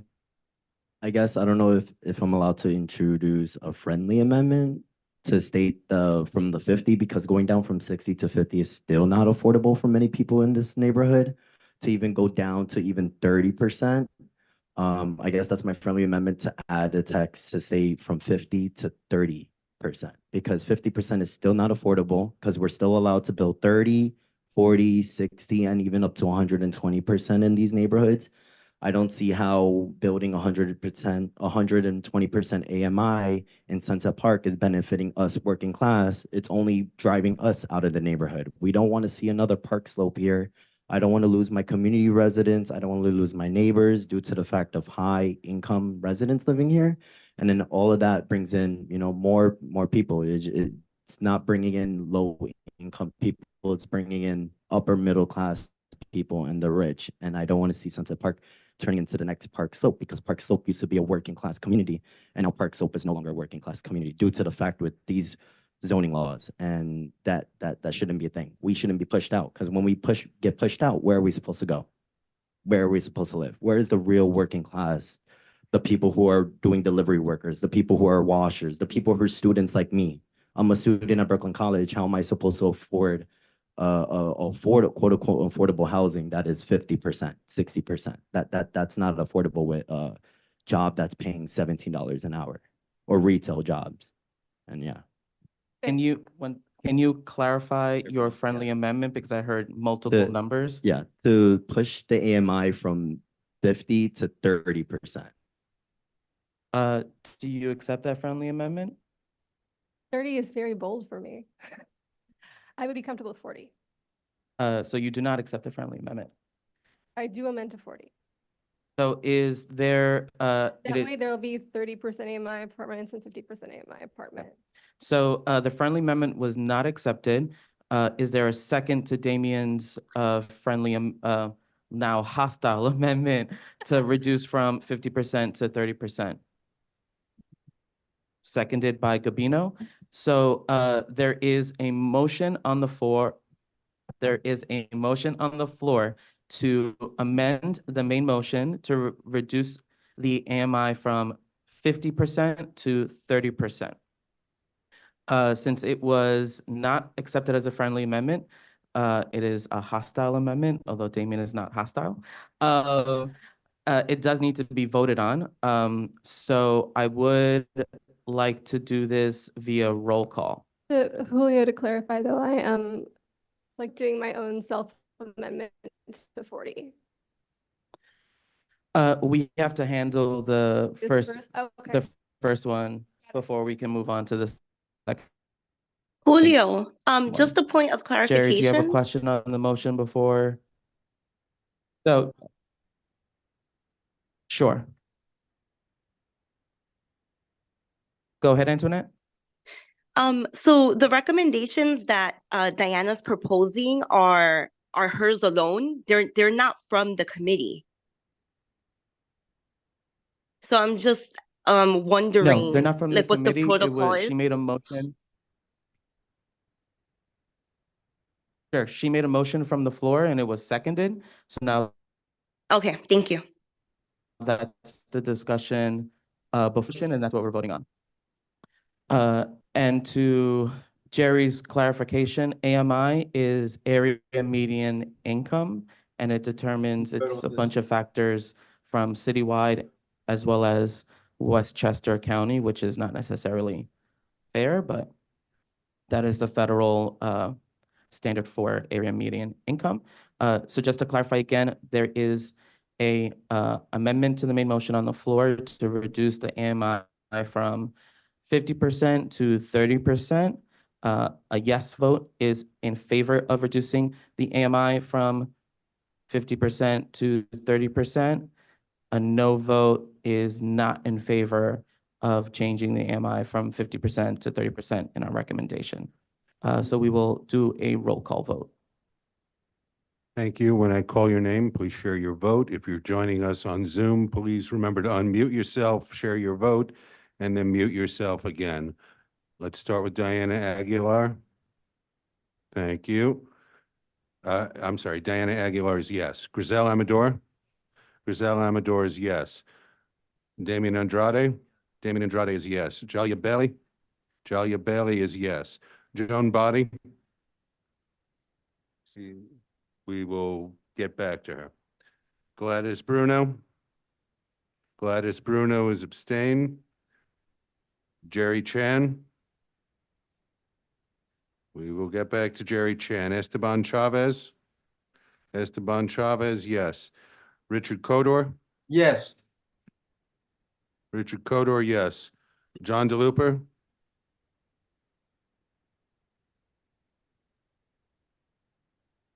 John DeLuper abstain. Beatrice DeSapio? Gabino Morales Escamilla? Thank you. Gabino Morales Escamilla, yes. Cynthia Felix? Cynthia Felix abstain. Jamie Freed? Jamie Freed, yes. Kin Fung? Diana Gonzalez? Diana Gonzalez abstain. Hector Gonzalez? He's counting. We will get back to him. Kenny Guan? Kenny Guan abstain. Moshe Hecht? Nicole Huang? Nicole Huang, yes. Nicholas Jackson? Nicholas Jackson, no. Dan Kaminsky? Dan Kaminsky, yes.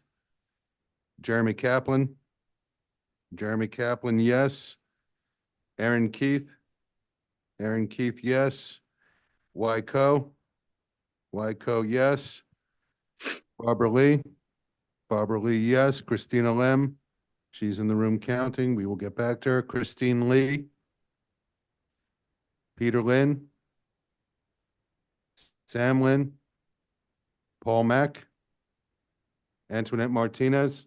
Yes. Antoinette Martinez, yes. Jonathan Martinez? Jonathan Martinez, yes. Marilyn Melman? Marilyn Melman, no. Rosie Moda? Rosie Moda, yes. Jamie Nelson? She's in the room counting. Julio Pena the third? Abstain. Julio Pena the third, abstain. Carmen Rivas? Carmen Rivas, yes. Karen Rolnick? Karen Rolnick, no. Joanna Romero? Yes. Joanna Romero, yes. Nicole Ruiz? No. Nicole Ruiz, no. Patricia Ruiz? Abstain. Patricia Ruiz, abstain. Damaris Santiago? Abstain. Damaris Santiago, abstain. Edward Schloman? Edward Schloman, no. Sam Sierra?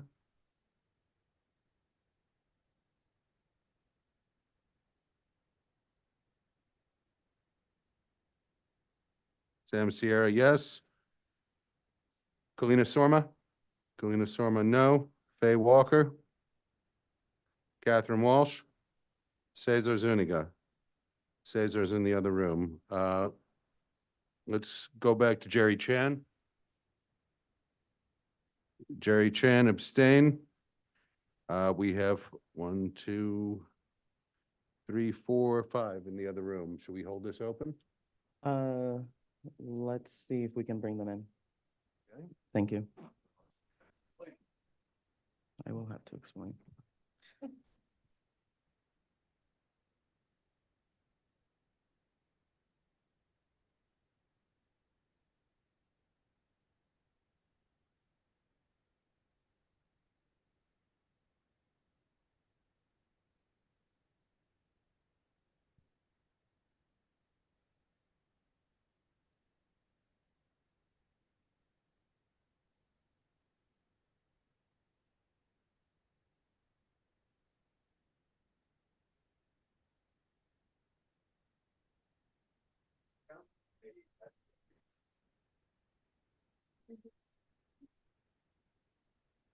We can't move if there's a vote open. I'd have to declare closed or wait. Like we got a little pause.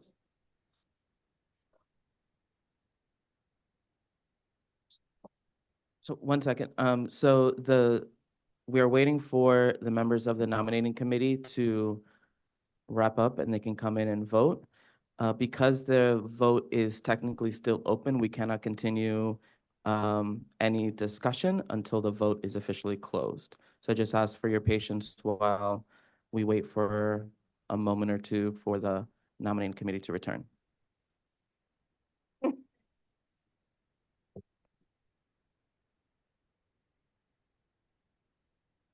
And I apologize for the heat in the room. We are working to get that rectified as soon as possible. And we'll have air conditioning.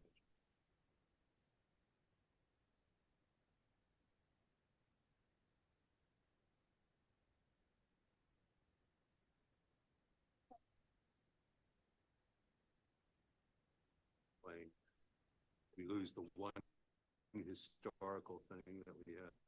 Oh, is that historical? Yep. Okay. Can I visit that? I never suggested that. It's already been recorded. There we go. So, members of the nominating committee. Quiet, please. About to use that microphone. Members of the nominating committee, thank you for rejoining us. We are currently have the vote open on an amendment to the main motion. The amendment of the motion is to reduce the recommended AMI from 50% to 30%. A yes vote is in favor of reducing the AMI from 50 to 30%. A no vote is not in favor of reducing the AMI from 50 to 30%. And Jeremy will now call the members who just joined us. Joan Body? Joan Body, no. Hector Gonzalez? Hector Gonzalez, no. Christina Lem? She left. Okay. Jamie Nelson? Jamie Nelson, no. Cesar Zuniga? Cesar Zuniga, no.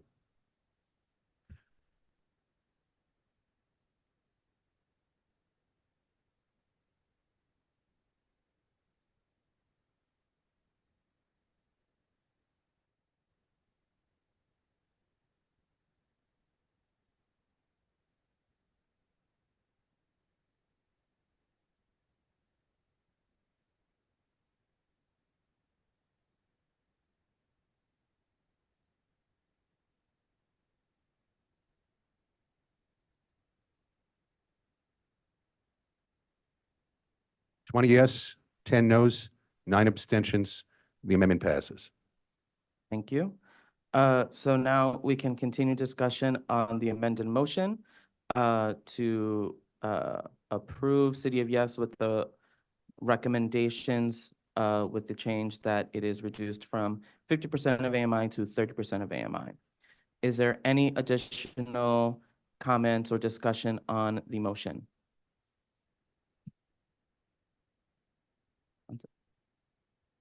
Speak now or forever hold your peace.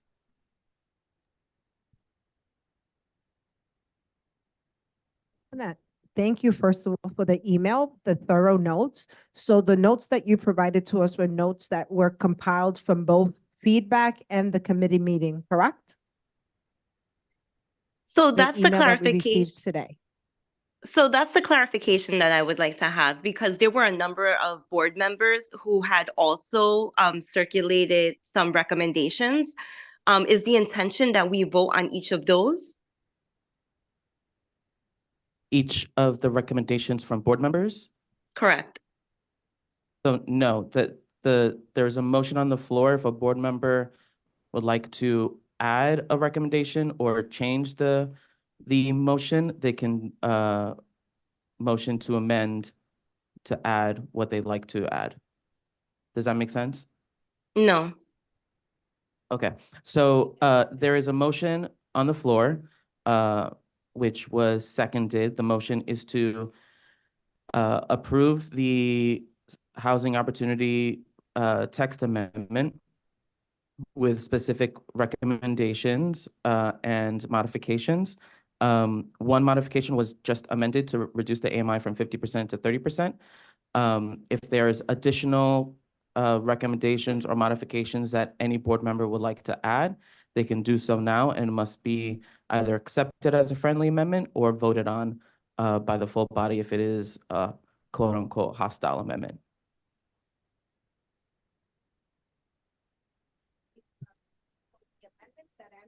Included in her email be included in this? So, or are those up for discussion? Or would they be included if we say yes? Because, for example, she was shooting and all those other things. So is that included in this one or not? So it's not included. If Antoinette or any other board member would like to include it, any additional recommendations, they can request an amendment. I see Jonathan and then Jeremy. I would like to include Antoinette's recommendations to the amendment as well. Okay. Antoinette, Antoinette, can you repeat your recommendations to be added?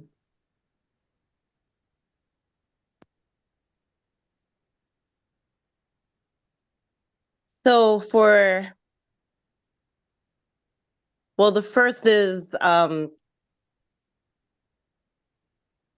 was to mandate lower AMI such as 30%, because with UAP that would allow for it would allow for averaging at 60% AMI. So for example, if a developer on 3rd Avenue, if they wanted to build up and have 3 additional units, those 3 units would need to average to 60% AMI. So they could have all 3 units just be 60, or they could have 1 at 30, 1 at 90% AMI, and then 1 at 60. But there's nothing currently mandating for the developer to do that. They can have, they can set the standard so that they can have a higher AMI. So a recommendation could be for, to mandate some of those lower AMI thresholds. But I think that might be because of the amendment that had just passed with Damien. I'm not sure if that's still needed. Yeah, that was already included, so it's not needed.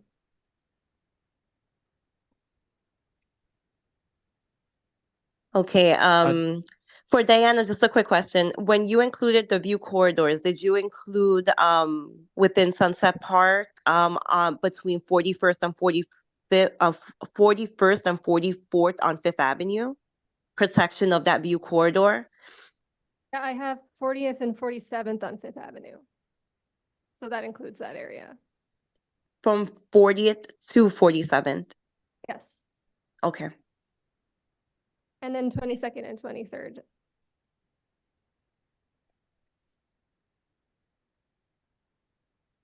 So we did receive recommendations from the board. I'm going through them now. If there's anyone in the room that had sent anything that would like to pass anything as a recommendation, I recommend you you speak up and pass this. Or I can go through the list of what was sent over as well. But because we didn't meet, we didn't have quorum, I just wanted to make sure that folks had the opportunity to raise any concerns and that we'll have the opportunity to at least address some of these things.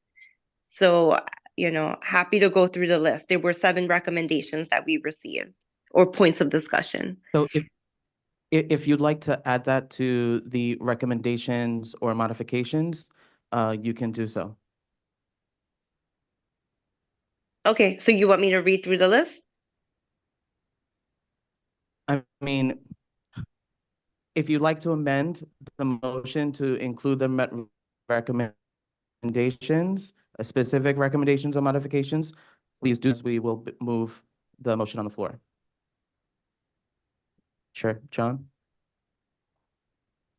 Just a point of parliamentary procedure. Correct me if I'm wrong, but when we do write these kinds of letters, they often include the feedback that the board received, both from board members and community members, even as we take a position on specific recommendations. Is that right? That's correct, yes. So that would mean that there was the discussion we received on these issues would be incorporated into the text of it in a general sense. Yes, if that is part of the main motion.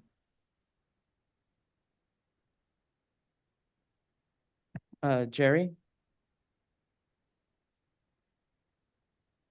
I do want her to read it because the second one is tied to congestion pricing. Right. So, yeah.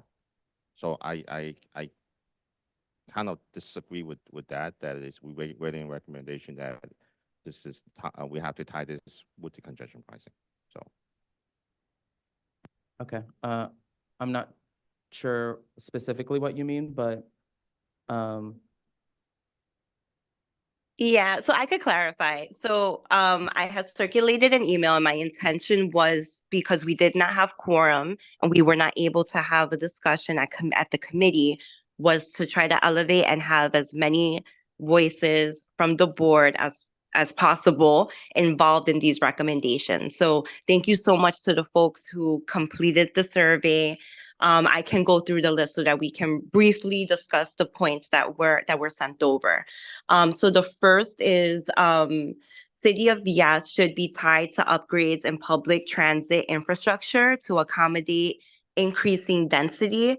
Developers benefiting from City of Yas's relaxed restrictions should be incentivized to make meaningful contributions to the transit system that serves their tenants. That was the first. The second is consider tying the passage of City of Yas to the implementation of congestion pricing. The third is make it easier for small property owners to take loans with a reasonable rate when they own mixed-use properties.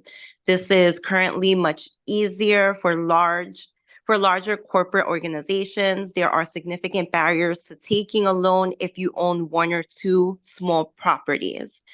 The fourth is target existing locals with only commercial space. Fifth Avenue, for example, has many commercial-only properties.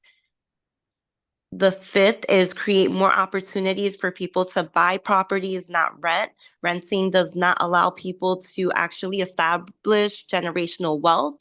Current interest rates on loans are incredibly high, and there are minimal opportunities for anyone to purchase real estate in New York City. The sixth is I don't agree with the mandate to make parking optional. There are many areas in New York City that are not easily accessible by public transit. These areas are areas where predominantly ethnic and racial minorities reside. Many professionals residing in those areas depend on new construction, integrating parking for their vehicles to get to their jobs. For example, Canarsie, East New York, Brownsville. This would create a negative precedent that has gone overlooked by community members who reside in areas with robust public transit options. This is not the case for every neighborhood in New York. And the last is prioritize senior housing over supportive housing. Affordable and supportive housing are very different housing options for New Yorkers.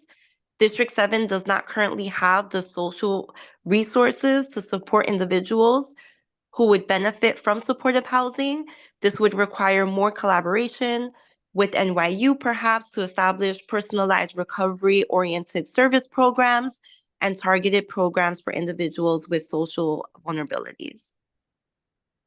And then we had also received public comment from some residents in the community that I would also, push to also have included in the recommendations that this board is passing. So Diana, do you accept those amendments? No, I'm concerned that a lot of them actually don't have anything to do with zoning. Okay.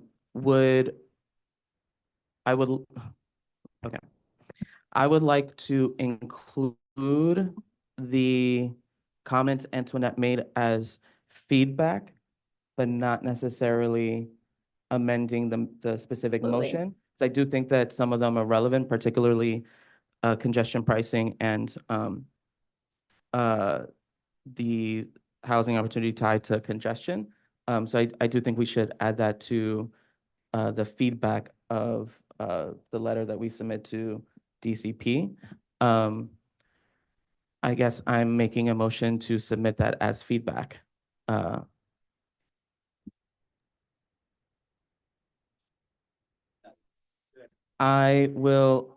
gonna restate my motion to submit the comments that Antoinette made, as well as all of the feedback and testimony we have received to date, to add that with our motion, add that with our letter to DCP. And Seconded by Cesar. Do you accept that motion, Diana? 100%. Thank you. Is there additional discussion on the motion to approve City of Yes with these specific modifications? Okay, so I see a couple of hands up. It is 8:30. I just want us to be as brief as possible. If you are making a comment, please make sure you're not repeating someone else's comment, because I do want to get to this vote so we can continue with our regular agenda. I saw Jamie, sorry. I'm gonna get there. Jamie, then Carmen, because Carmen hasn't spoken yet, and then Jeremy. So in the City of Yes proposal, the affordability preference applies to like higher density areas, but it's not included in the zoning regulations about low density housing or ADUs. I just want to clarify, you did have a text amendment about the addition of affordability preference in some of the other areas? Yes, one of our recommendations was that in the town center zoning, that the additional space be affordable for low income Great, thank you. learning. Carmen? So I guess it's also mostly a curiosity because again, this is only my second meeting, so I'm still learning a lot about the process. I was curious when my first kind of part of that was, I was curious when you said like personally it's hard for you to say like 30, and I wasn't sure what you meant by that. Could you kind of clarify? Because I'm not sure like I don't know who you are. I don't know who you are in the community, so I don't know how you can say like personally that's hard for me when you're not necessarily speaking for everybody. And I'm trying to say that in the most like, Well, I did peaceful want way to speak possible, for but- everybody, and I'm glad we took that to a vote. And it was clear from the outcome of that vote that that was the right call. Um, I think I just wanted to add, and I think also practically because the city of Yes, the UAP preference is an average of AMIs. 30% would be, I think, a little bit more challenging to implement. While I do think we need to lower AMIs in general, it is a lot harder to average because the lowest AMI is 30%, and you can't go below that, only above. That was some information I didn't have. And then my second kind of point, this is more general to like board meetings in general. My understanding is that if you have some kind of conflict of interest, you should abstain rather than vote yes or no. Is that correct? That's correct. So is there a list of the board members that the public can access so that they know who it is that gets to speak for the community? Because otherwise, how do we know where their conflicts of interests lie? If they're homeowners, if they have financial interests in the House of Yes and they're voting no for that resolution, how am I supposed to know that as a community member, even as a board member? I don't have that list. And again, this is only my second meeting, but I'm curious about that. Sure. So I believe our board member list is on our website. You can also request it from the board office. In terms of specifically conflict of interest, that is up to the board member to disclose before any specific vote, and then they cannot participate in that vote. So it would be up to the specific board member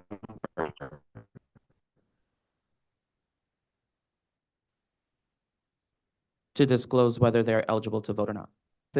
For fact checking, it's up to the Conflicts of Interest Board to determine that if someone is in fact not eligible to vote on a matter.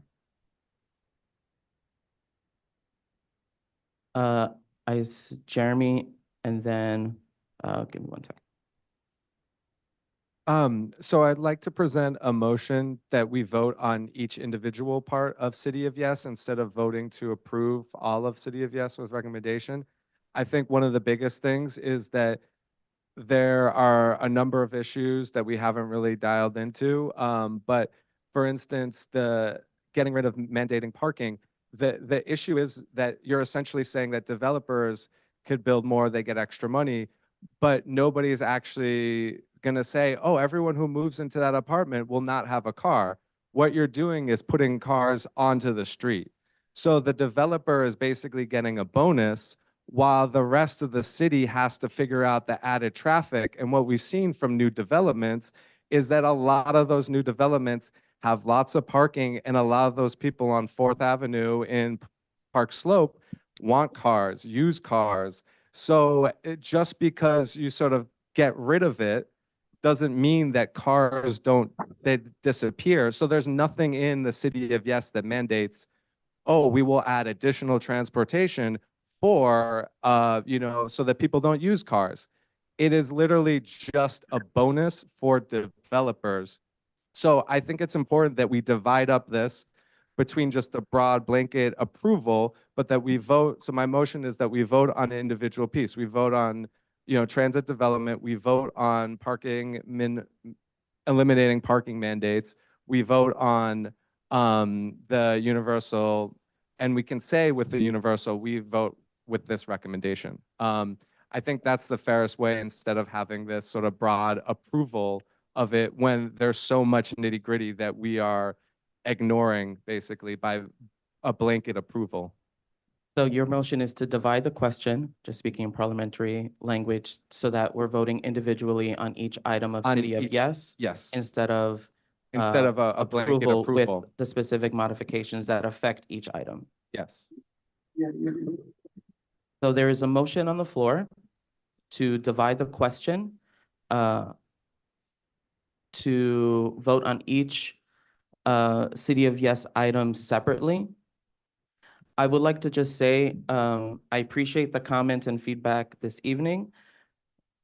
A lot of this should have been discussed in committees.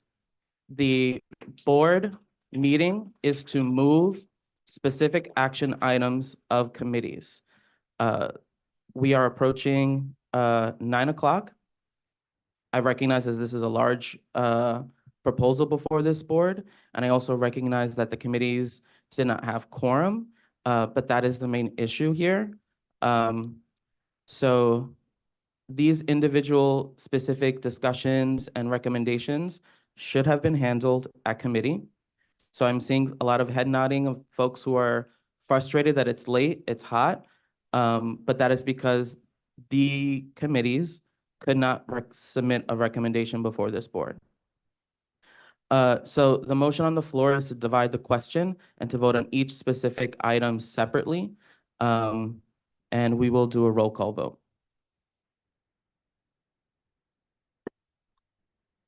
Thank you. That's an excellent question. Dana, do you know how many items there are? I have a list of just the ones that affect us. There are additional. Yeah, we have a worksheet. I believe it's about 8 to 10 items.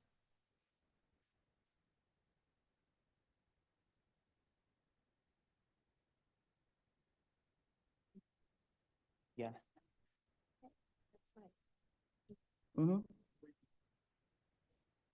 So I see some hands up. There is a motion on the floor.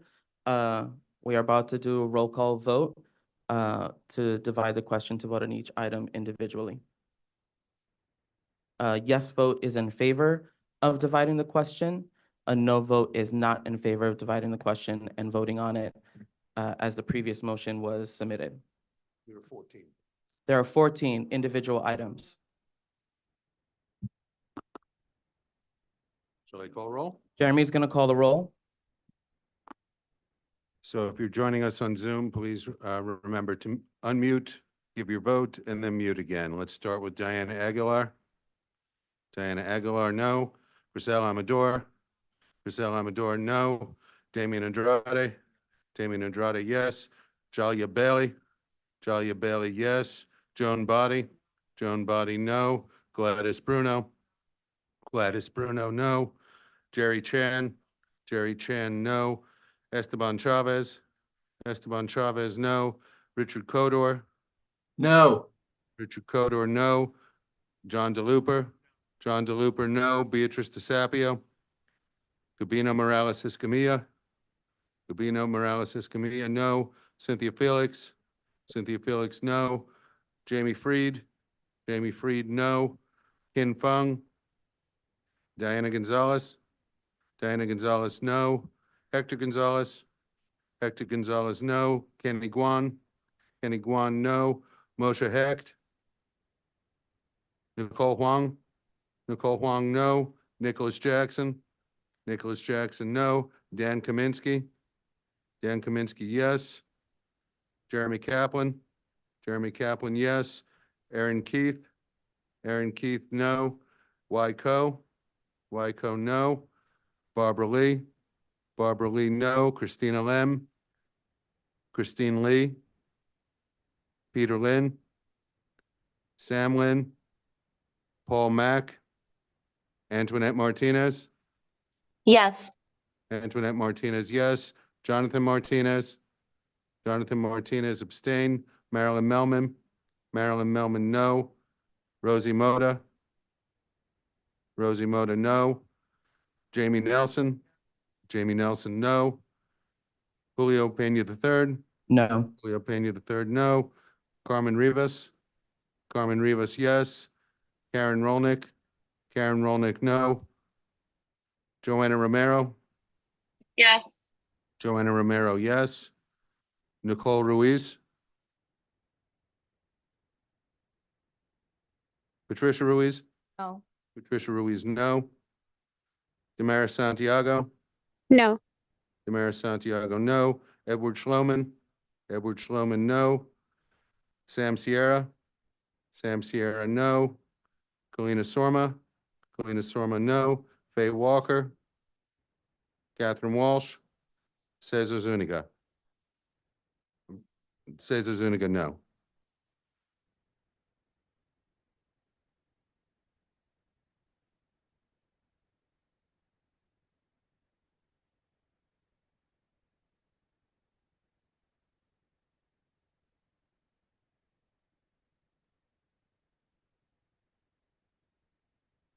The amendment fails. 7 in favor, 30 opposed, 1 abstention. So the amendment, the motion to divide the question has not passed.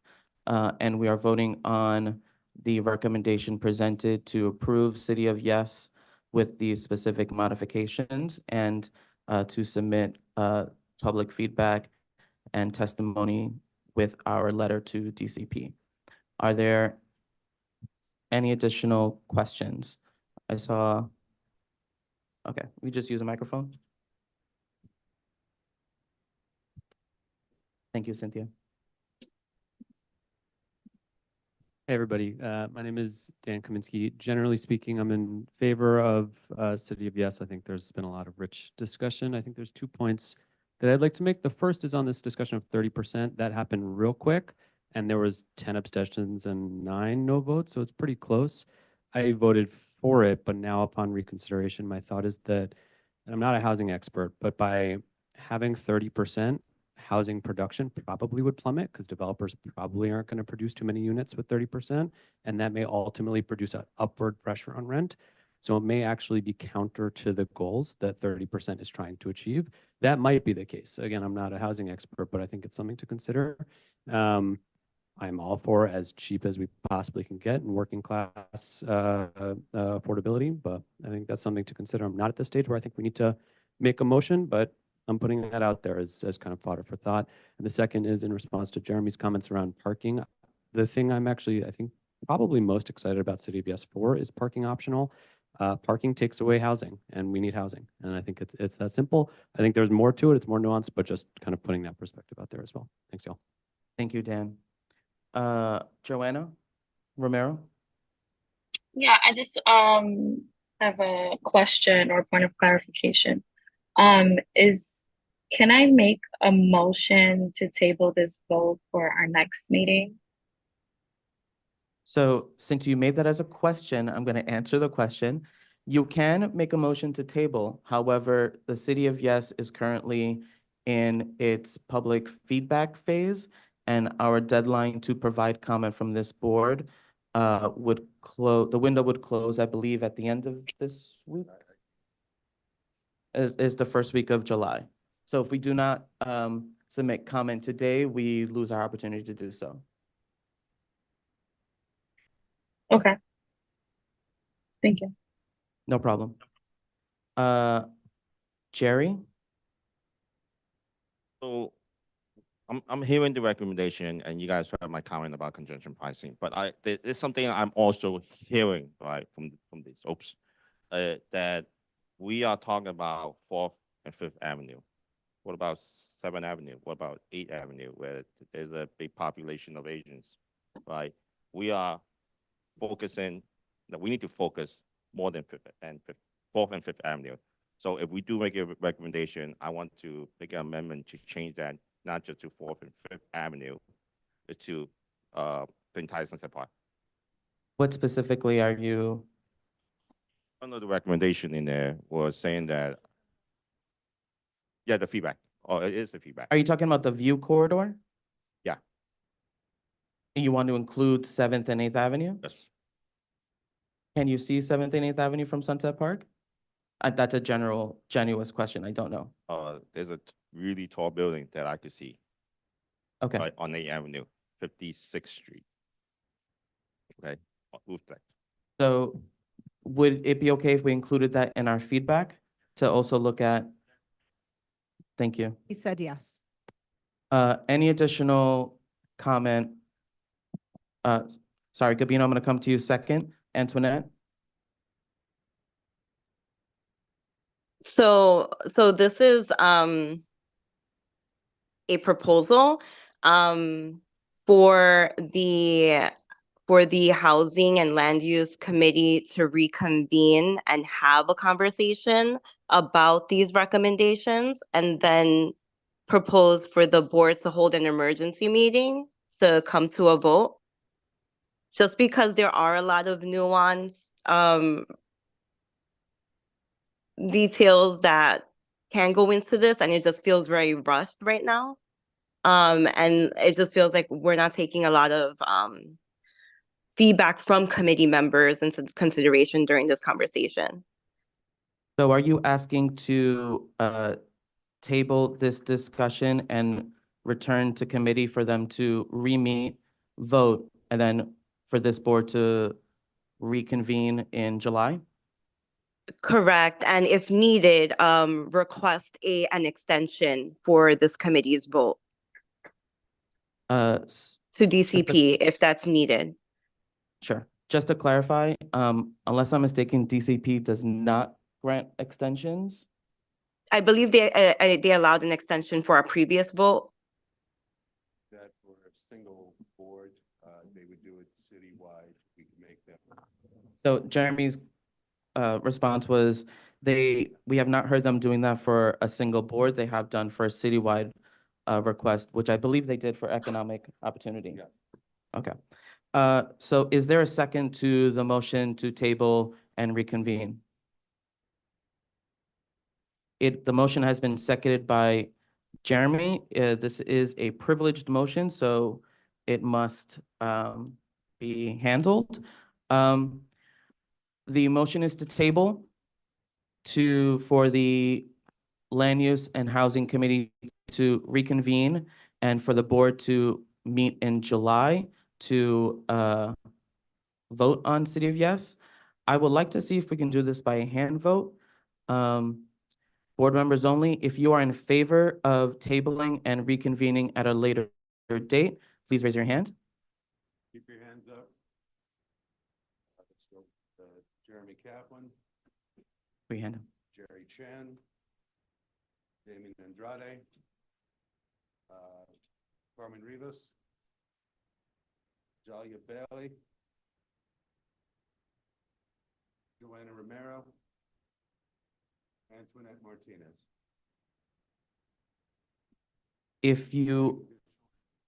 Sorry, Jeremy. Seeing none.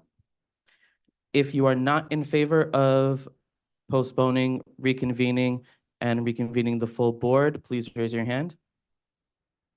Please keep your hands up. Diana Gonzalez. I'm going to do this alphabetically. I don't see Diana Aguilar. Oh, there you are. No, I got you as a no. Griselle Amador, you're a no. Joan, I have you. Gladys, where's Gladys? I have you. Esteban Chavez, you can put your hand down when I call your name. Richard Codor, I don't have you a hand. John DeLuper, yeah, you're a no. Beatrice is here. Gabino's a no. Cynthia Felix is a no. David Reed is a no. Hector Gonzalez is a no. Kenny Guan is a no.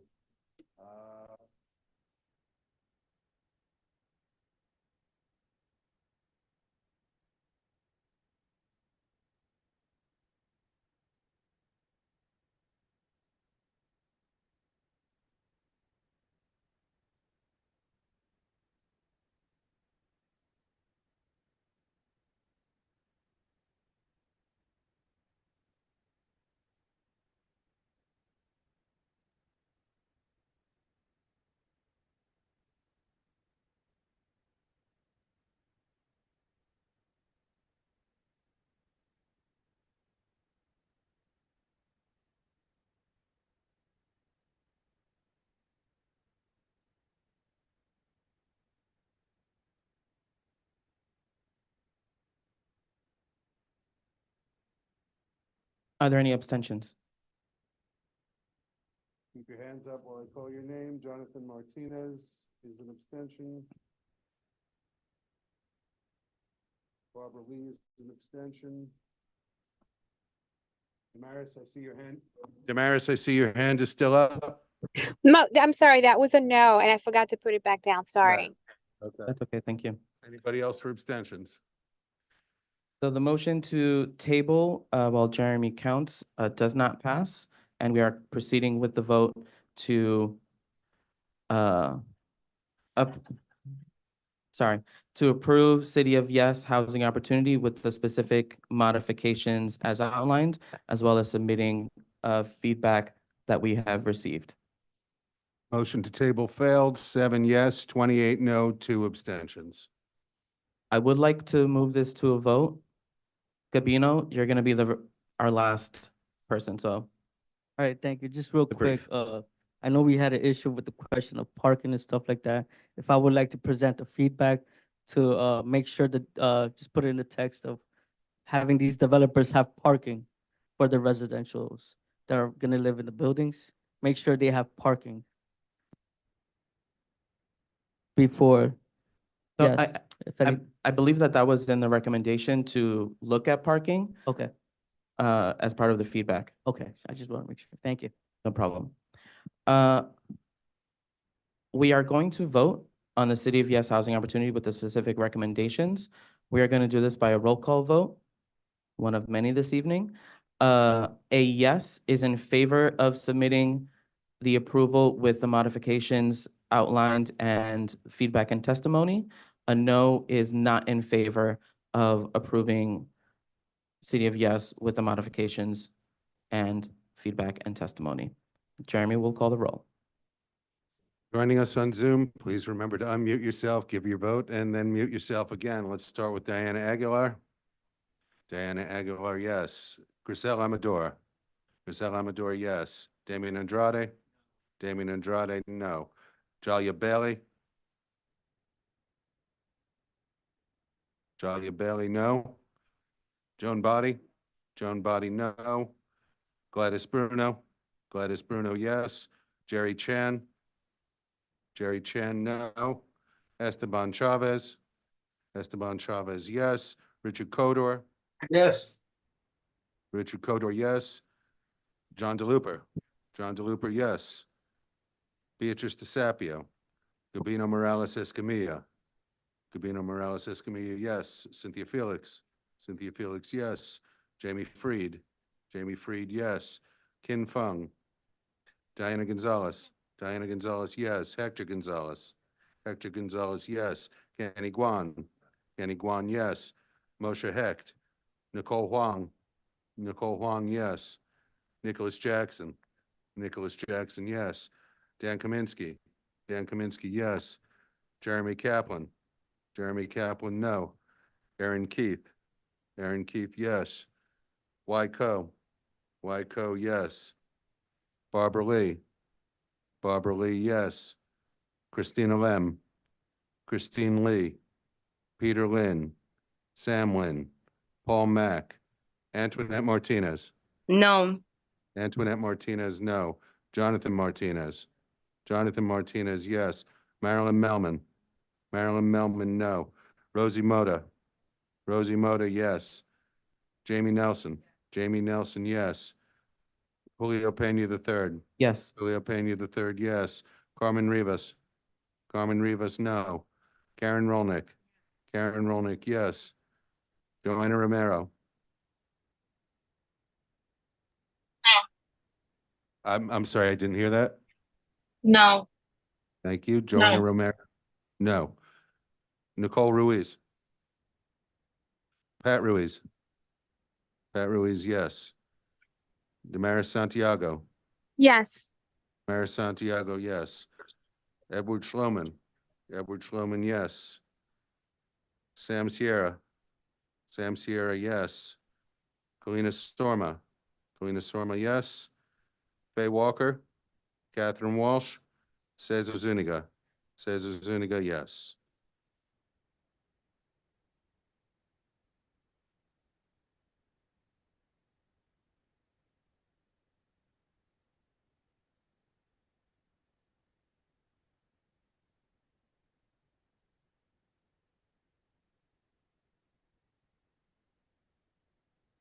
Motion passes with amendments, 29 in favor, 9 opposed, 0 abstentions. Thank you, board members. That was a fruitful discussion. And I would, before we continue with our agenda, Senator Gennardis has joined us, and we will give him the floor for as brief as possible. Very brief because I had to get home and put my 3-year-old to bed who's waiting for me. So that's the best reason I have to get home. Good evening, everyone. Great to be here. I think the last time I was here was maybe January or so. I just got back from Albany. I'm in Albany from January to June. And always when you guys are meeting. So this is my first time to be back here in a few months. We are done for the legislative year, which is great, which means you'll hopefully see me more often. A couple of very quick updates I'll share. Number one of the things that we finished last week, something that I worked on is on street safety, was the renewal of the red light camera program, which is of great importance. The red light cameras have been around for 30 years. They've been very successful at reducing the rates of people running red lights. However, 2 facts to know. Number one, state law limited how many red light cameras you can have to 150. New York City has 13,585 signalized intersections. So just about 1% by state law could have a camera. Bonkers to me. And number two, even though the red light cameras have reduced the incidence of running red lights by 72% in 30 years, since the pandemic, the rates of violations at the existing 150 locations have increased by double digits. So we know it's been a growing, resurging problem. So we passed legislation, my bill, to not only renew the program for another 3 years, because it has to be renewed, but expand it to 600 cameras. I was pushing for 1,300 to get to 10%. We got to 600, so we've quadrupled the program. About 5% of city intersections will now be covered. It's a good start. I think we got to keep going. A lot more to do, especially because we know that 29 people have been killed this year from people who have been running red lights. So we know that this is a solvable problem. And we just had a fatality in this neighborhood not too long ago, not red light related, but still, street safety is a huge concern. Second update I want to share with you on housing. I know this is a topic of conversation we're having right now. I really appreciate everyone giving their input and their feedback on the city of Yes. As part of the budget this year, we passed a number of housing proposals, including the replacement to develop affordable housing, a replacement for the 421A program, which was a complete failure. But the new program we authorized drives at 60% AMI affordability, which we think is a much better threshold. Citywide, and obviously we want to push to do better than that, neighborhood by neighborhood, as you guys talked about tonight. We also passed a version of good cause tenant protections so that folks who are not living in rent stabilized apartments can be evicted from their homes without good cause, especially if their rent increases beyond what is deemed to be a reasonable threshold. That threshold that got compromised and negotiated was about 10%. So not the best, but certainly a lot better than no protections at all. Among other things that we did. One of the things that we did not get to do this year was something I worked on in particular, which was the Faith-Based Affordable Housing Act. There's an element of this in the City of Yes proposal you guys might be familiar with. I want to make it easier for religious institutions that want to provide affordable housing to do so without having to go through 18 hoops and hurdles and jumps and this and that. As long as they meet affordability and density thresholds. This is not housing just for people of a particular religion. This is a church wants to convert their parking lot into housing, and it shouldn't take them 15 years to build 30 units, as in one example up in Westchester. That did not pass the legislature, but I'm going to come back and try that again next year. The last 2 things I'll highlight. I'm very concerned about the governor's reversal on congestion pricing and the impact it's going to have on upgrades to the system, particularly around accessibility, which is a huge concern for all of us. And it's not just for people who need, it's for parents with strollers, people with shopping carts, seniors, and people who get around or limited mobility. I'm concerned about all of the impacts, but particularly on accessibility. In my old district, so before I represented this community, there was not a single accessible station anywhere in my old district. And I supported congestion pricing because we fought for and got commitments for 4 new elevators at 4 new stations. And that's how I sold it in a community that is very car-centric.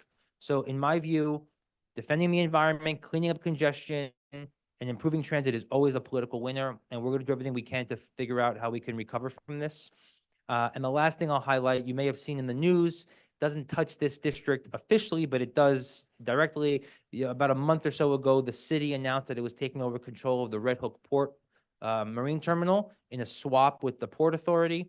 And they are the EDC is now going to take over that property, continue to build a port there, and they're engaging on a community visioning process to build a brand new modern port in that facility, because the port that's there right now is not modern by current shipping standards.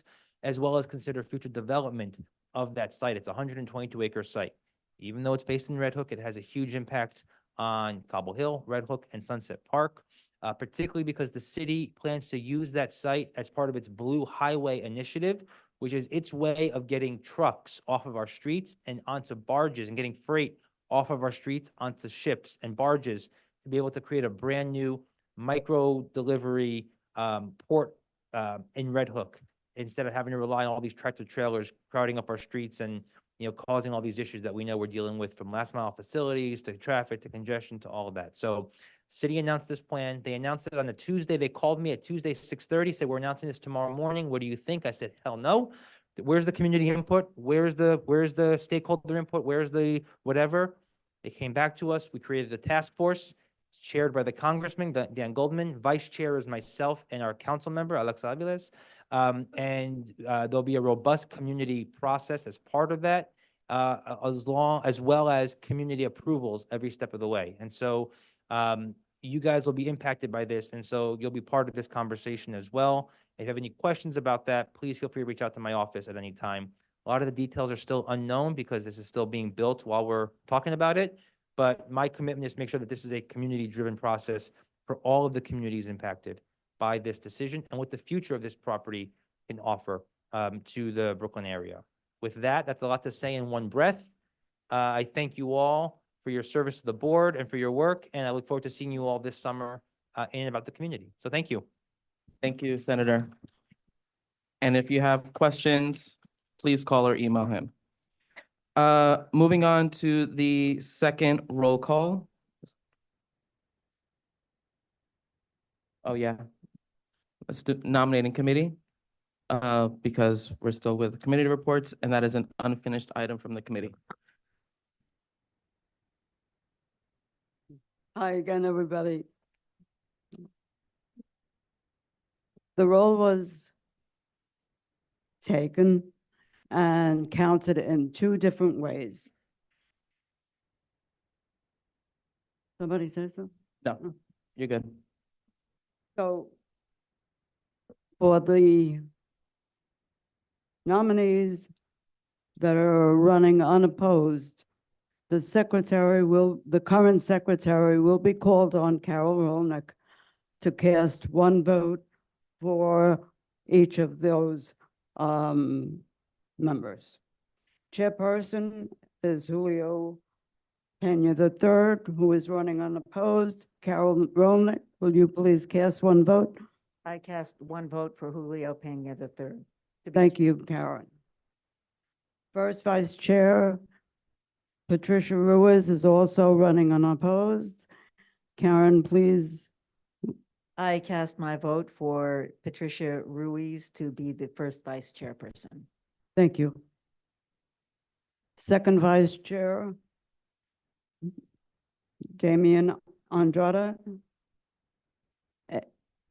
received 8 votes. Cynthia Jeffries received 27 votes. Congratulations.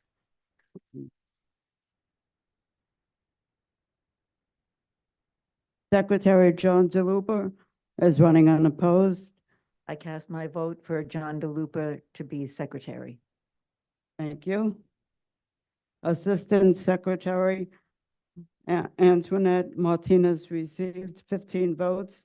Carol Rolnick received 20 votes. Congratulations, Karen. Thank you, everyone. Treasurer Rosie Motor is running unopposed. I cast my vote for Rosie Moda, Thank you. treasurer. Community Engagement Officer Jerry Chan is running unopposed. Karen? I cast my vote for Jerry Chen to be the community engagement officer. Thank you. Sergeant at Arms Sam Sierra is running unopposed. Karen? I cast my vote for Samuel Sierra to be sergeant at arms. Thank you. Assistant Sergeant at Arms Diana Gonzalez received 8 votes. Barbara Lee received 27 votes. Congratulations. I want to congratulate all of our new appointees. And have a great summer, everybody. Take care. Thank you, Joan. Thank you to the committee, and thank you to our incoming executive committee members. Looking forward to working with you. And now we will proceed to our second roll call. Risk of repetitive stress disorder. I am only going to call the people who were not marked present in the first roll call. If you do not hear your name, you are present. If you are joining us on Zoom, please remember to unmute yourself, acknowledge your name, and then mute yourself again. Grisel Amador. Thank you. Damian Andrade. Thank you. Jalia Bailey.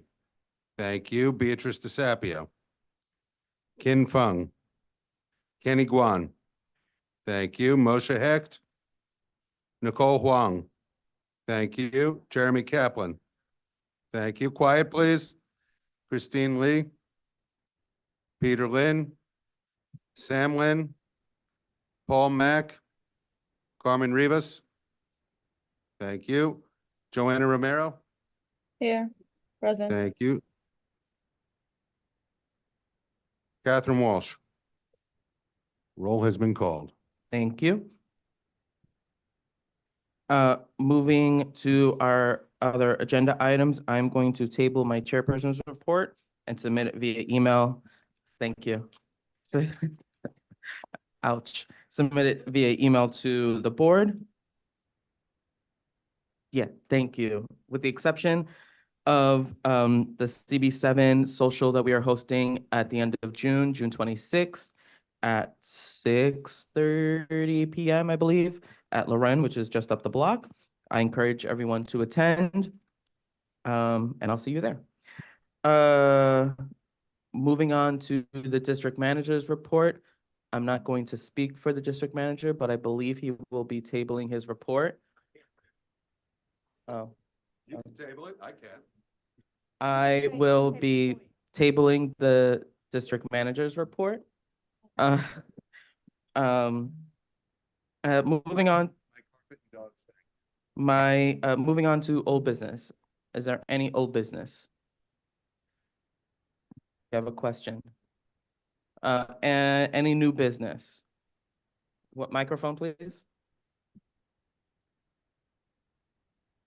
Sorry, I know it's late, everyone wants to go home, but on Caton Place, the building, one building went up and one building has a stop work order, and everybody in the neighborhood saying, what's happening with that building? Does anyone know? I don't, but can you email that inquiry to the board office and we can loop Okay, in look into either it. Okay, DOB thank you. or the council member, Hanif's office. Rosie, new business? When can we sign up for committees again, since the year's starting again? And when do we come back? So that is gonna be part of my emailed chair's report. And in terms of returning, we return September, I don't know what the holidays are in September, so let's not commit. yeah. We need to look at the calendar. We're usually the third Wednesday in September, but we just need to make sure that doesn't conflict with a holiday. But there are committee meetings during the summer. Yes, and I can say there will be a joint executive committee meeting and public safety committee meeting sometime soon.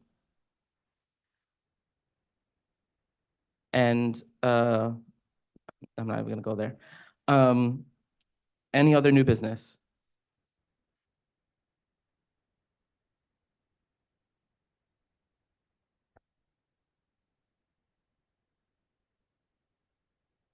As a new board member, I'm retired Chief Master Sergeant Ed Schloman, and I've been working since 2010 to help relieve the stress of our first responders and veterans who are suffering from post-traumatic stress disorder.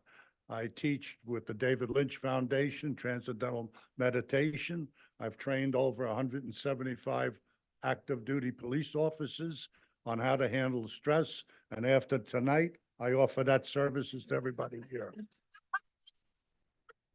So on behalf of, look my foundation up, Operation Warrior Shield, and this is a copy of a painting that I had autographed on the island of Iwo Jima, And for those who don't know what that is, that was where we Marines took a real whipping, but it defeated the Japanese in World War II. So, and I'm also proud to say I have trained literally over 30,000 service members and first responders in the art of meditation. We Thank you. Thank you I so thank much, you, Ed. and I look forward to, if anybody needs me for anything, over first responder or a veteran who suffered, I'm on Operation Warrior Shield, and I'll be here for a few minutes if you need my card. Thank you.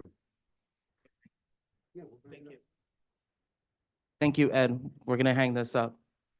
And also in the spirit of veterans, I do also want to acknowledge one of our board members, Hector Gonzalez. Is he still here? He just left. He was inducted into the Veterans Hall of Fame by the New York State Senate, by Senator Andrew Gennardis. So I just wanted to acknowledge Hector Gonzalez. And finally, moving on to public comment. This is for members of the public who wish to comment on anything they so wish. I do want to bring up the first public comment, the Barreto family, to speak before this board. Thank you.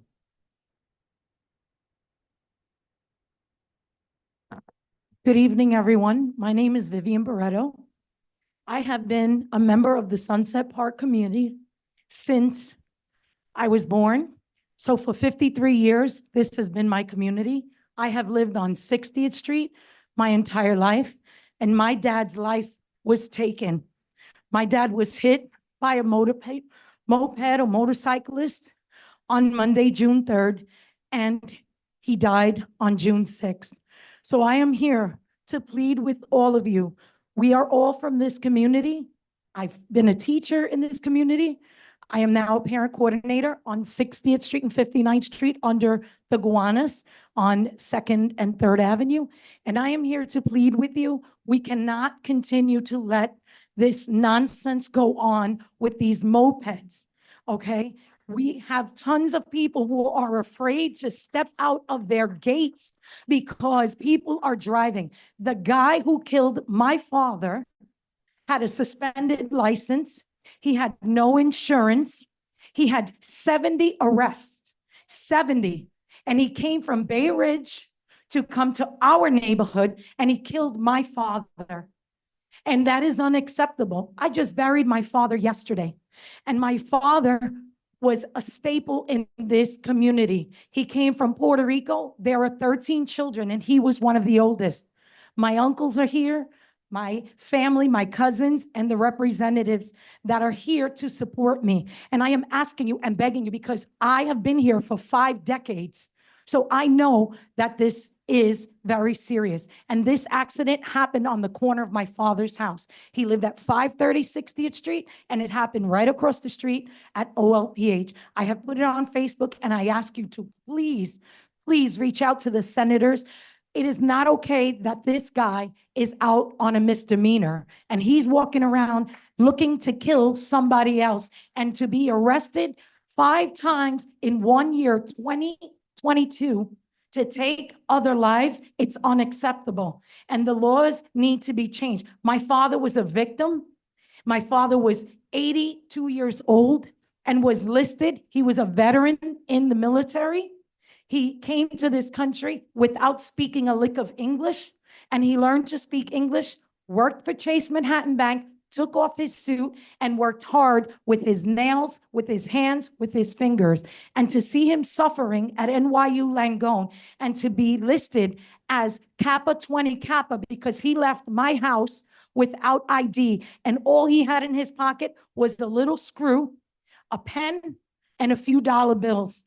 And I am telling you that my dad came to this country and he bought homes, flipped houses before that was even known in the neighborhood or television was even created. And he helped migrants and immigrants alike. And he strove and put myself and my brother through school. And he did the best that he could. and was a very humble man. And if you know my father, he was Efrain Barreto. And many people knew him. And I know Sammy knew him, and he can vouch for who my father was and will always be. And his memory needs to live on, because this can happen to any one of you. And I am here to let you know that we need to save lives. And I am here by the grace of God praying, because I lost my niece at age 19 in January of 2022 with a staph infection, straight A student coming from Texas. I lost my dog during the day that there was the terrorist on the train. Remember that? Okay. He died on that day. My brother died of a heart attack while I was doing Relay for Life. I got to the house and he was dead in June of 2022. And then my mother was diagnosed with cancer February 8th, and she died May 17th. I married this wonderful retired police captain, and we got married on June 17th. It hasn't even been a year, and I've already had 5 losses. I don't want my pain, my agony, my suffering to happen to any one of you or any of our neighbors. So even though these seats may be empty and it's hot, it doesn't matter, because this guy got on a vehicle intentionally knowing that his license was suspended, evading police, and disrespecting the laws that all of you, including myself, we abide by. I go to work, I teach here, I work here, and I like to continue living here. And I'm not about to give it up. And we can't keep letting this continuously destroy who we are. So we can talk about buildings. My dad has had multiple buildings throughout his life, and he was a very humble man. Didn't drive a sports car. You wouldn't even know, because honestly, he worked so hard that he would patch his jeans. He would wear tar on his shirt. His hands, when I saw him, they pulled half of his skull off of his head. Okay? He had 2 injuries, and they thought that he was going to die when they pulled the plug, because his blood pressure dropped and his heart rate dropped. But my dad was a warrior, and he fought, and he was trying to pull that bandage off of his head. So I'm here to represent my father. And I'm standing here, as I said, because my church is Our Lady of Perpetual Help. And my family has been here since 1967. My father gave to this country. My father has always fought to give everybody here the right to do what needs to be done. He fought for this country. He learned English, and never once with those 13 children did he ever take any type of public assistance. So I am begging you, please reach out. My name is Vivian Barreto. Efren Barreto was my dad, and I need your support in speaking to all legislatures, any legislator that you know, anybody that will listen, the White House. Bring Eric Adams, Felix Ortiz, Alexa Viles. I've reached out multiple times. Estoy muy cansada de las personas dejando que las cosas estén pasando y nada se está haciendo. We cannot live in fear. No podemos. Soy Latina, soy orgullosa. I learned to speak English. I learned to speak Spanish. And I am grateful. And I know my mother, my father, and my brother are in heaven. And I'm begging you, don't let it happen to the children that you know in your neighborhood, to the elderly who can't even go to the store to pick up the medication. So please spread the word.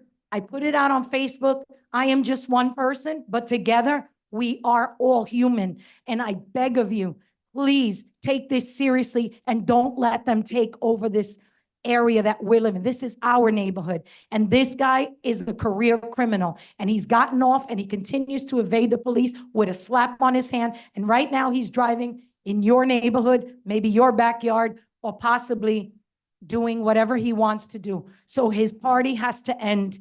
And if it means my father's life was taken, and this will be the beginning of a new law, then so be it. Because I can't get my father back, but I can get your help to change it so that nobody here goes home and has anything bad happen to them. So thank you.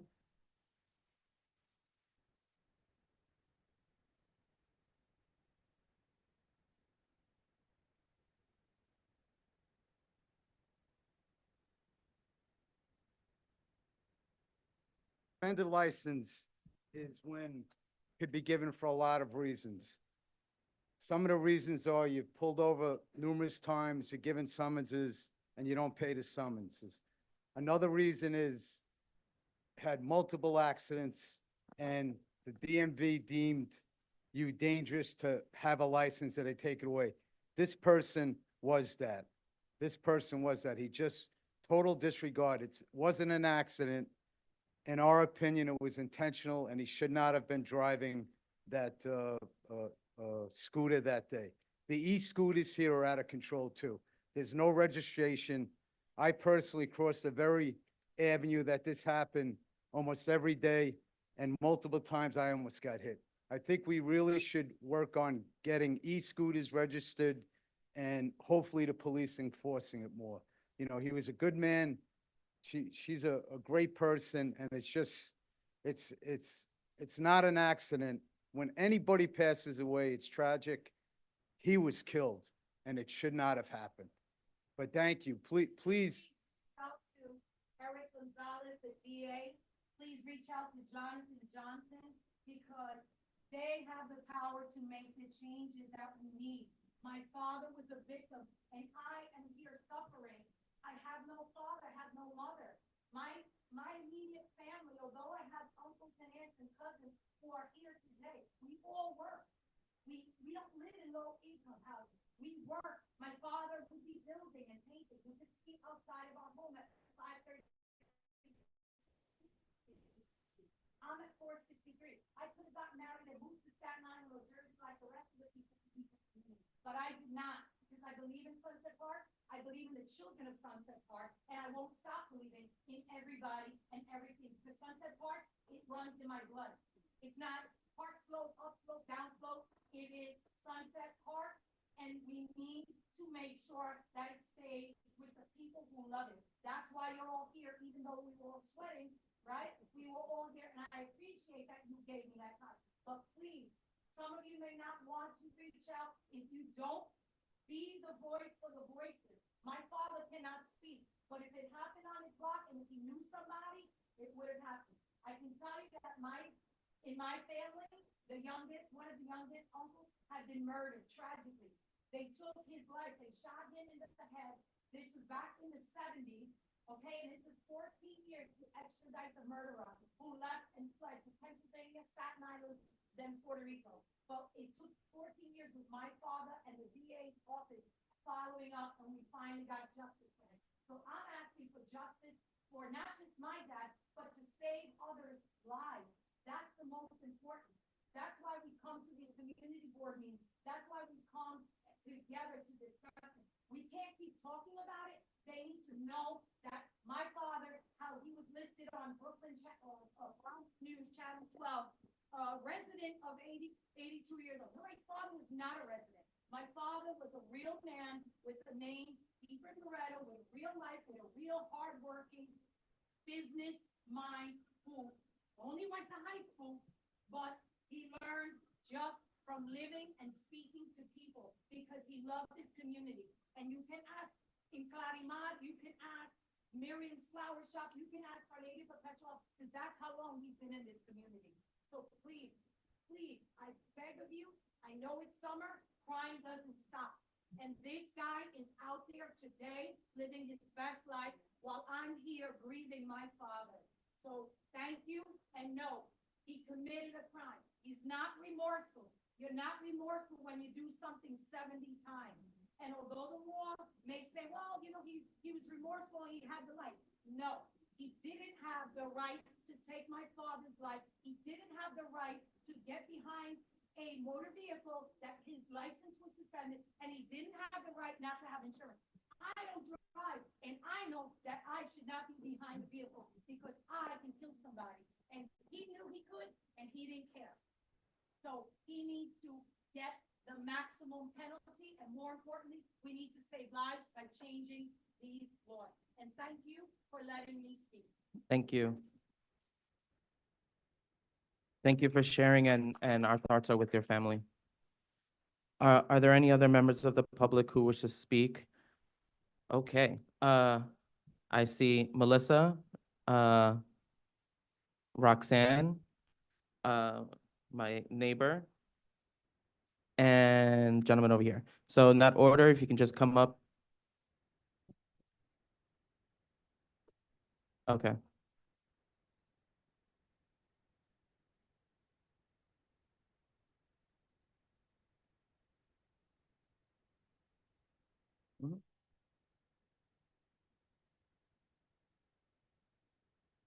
Actually, if you have public comment, if you want to just line up over here by these doors, so it can be as expeditious as possible. Roxana Benavides, the branch manager at the Sunset Park Library, 5108 Fourth Avenue. My condolences to the family, actually for the loss of a family member. City, we continue to do with the issue that the city budget cuts. The Mayor Adams' executive budget contains almost $60 million in library cuts, including over 16 millions that are going to be cuts to Brooklyn Public Libraries. Those cuts will represent a number of hours that we are going to be that we will be actually reducing the hours that we will be able to be open.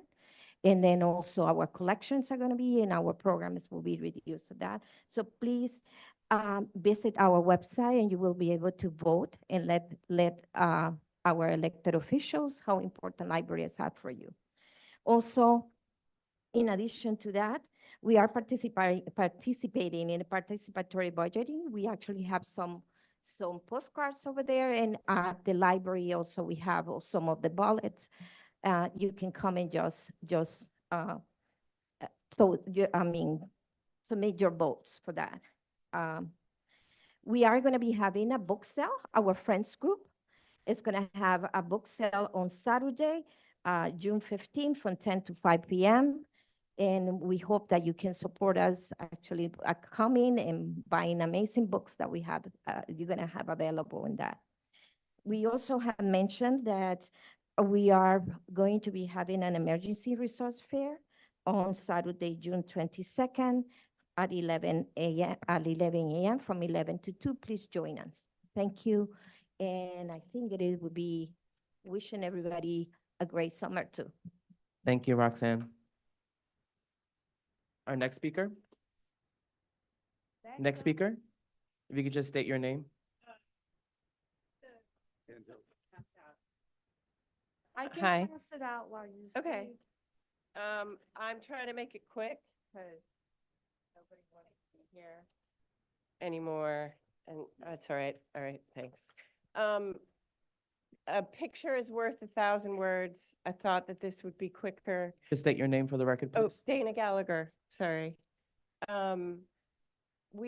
I'm a member of the Greenwood Heights Association. We're a newly formed neighborhood group, and we've been sort of inundated with shelters in our neighborhood, as have all of this area. And we did a little research on what these shelters are. And if you look at the map, there are a number of hotels.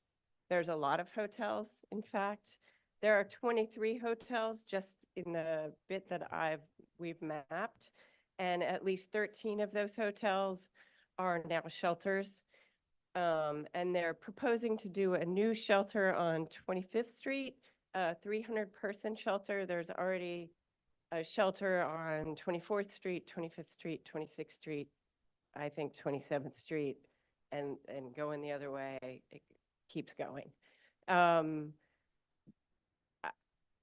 I just want to say there's no oversight over these hotels that are being built, and they get flipped, and all of these shelters are now for profit. And we don't have resources. No one is making these decisions. They're being made by people who decide that they want to make money on the backs of other people. This shelter being built on 25th Street is not a hotel, but they are flipping a building, a 58,000 square foot building, into a 27-room shelter that is going to house 300 people. There's a preschool right next to it, and another one half a block away. I just want to say that there was a town hall meeting in Clinton Hill on May 31st. And during that town hall, Camille Joseph Varlick from the mayor's office acknowledged that resistance from communities often influences the placement of shelters. So if you don't stand up, and I'm not saying that we shouldn't have shelters because everybody should be housed, But what I am saying is it should be governed and we should have input, and this is not happening here. And there are neighborhoods surrounding us like Bay Ridge that have no shelters whatsoever. And they're building one, and it's on 65th Street, which is the edge of Sunset Park. So public comment is for members of the public to speak. I'm gonna Thank you. leave, yeah. Thank you. Marilyn? Hi, thank you. My name is Marilyn Lopez. I am from Sunset Park. I was born in Maimonides. My parents bought their home on 56th Street when they were 7 months pregnant with me. So she's been there since December of 1973, and I was born in February of 1974. And I'm proud to teach at PS 169 on 43rd Street and 7th Avenue. And my friend Vivian, which is like family, had her father taken away. I say taken because, you know, it's a life that was just stripped and stolen from the Barreto family.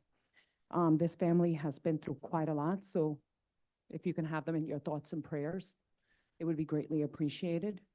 I want to just thank Edward Cerna for his time today at Avilas's office. I finished teaching and I went over and he made some time to speak to me, and I told him about the concerns, and he shared some of the nuances and legalities that I wasn't aware of. And, you know, so they don't have really a lot of laws on this. So we have to, you know, bring this to Governor Hochul's attention.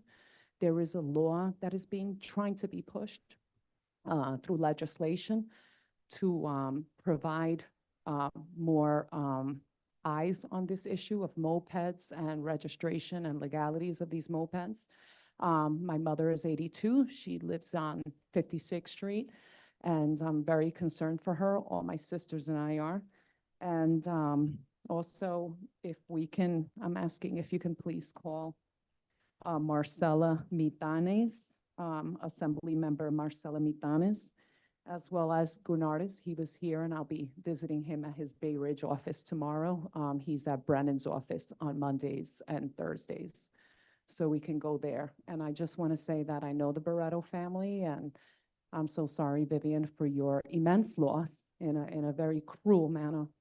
And I have you in my prayers, and I'm just very concerned for our people here in Sunset Park, my kids, my students. I just want to add a little story. Last summer, you know, we go to the park across the street and take my fourth graders, and they get to play in the park. And as my little fourth graders were kicking a ball, they got to see a crime right there, because on a scooter, a moped, which is not supposed to be driven in the park, they were driving it in the park, and one of the two guys, the one in the back, got off and ripped off a chain off a teenager who was just there enjoying the park. And so my students had to witness that, and they were scared. I brought them back into the school, and we had a conversation. But a lot of things like that occur, and they don't feel safe from things like they share with me, having to leave their building and feeling like there's people sleeping outside of their door, and they're afraid to walk home, to walk in their neighborhood. I'm afraid for my 82-year-old mother, but thank you. Thank you for your time. Thank you, Marilyn. Melissa?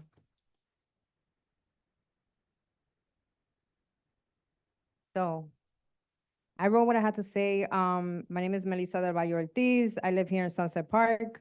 As a United States Army veteran, I'd like to acknowledge National Women Veterans Day today, June the 12th. I also want to let the community board know that I did file a complaint to 311 against NYPD as a landlord to this building for all of the feces in front of the building. I'm sick of it. And also, many of you know that our park is the 9/11 Living Memorial Grove for the borough. And it was acknowledged by, or instituted by New York City Parks Department. And just so if anybody's interested, I am officially establishing the committee for the Grove. So one of the first things that we'll be doing is hosting a Sunset Park's first Veterans and Military Family Parade down Fifth Avenue on Saturday, November the 9th, in acknowledgement of that. And then the last thing I want to put up on the table is board decorum. As a resident, I'd like to address that there were some comments that were made at the previous meeting regarding tenured and seasoned members on the board, requesting them to step down based on their age. I thought that that was very insulting, humiliating, and offensive. I'd like to inform not only board members, but to the general public that if you ask a person to step down based on their age, that is discrimination and it devalues institutional knowledge. Everyone on this board gives their years, their input, their hours, look at the time, including our staff members here. And so I think that board representatives need to display a level of decorum and exercise equality. And not to do so is equivalent to discrimination and a form of harassment. No one ages backwards and always pa'lante. So check yourselves at the door, young people, because you too will be at the top of that hill one day.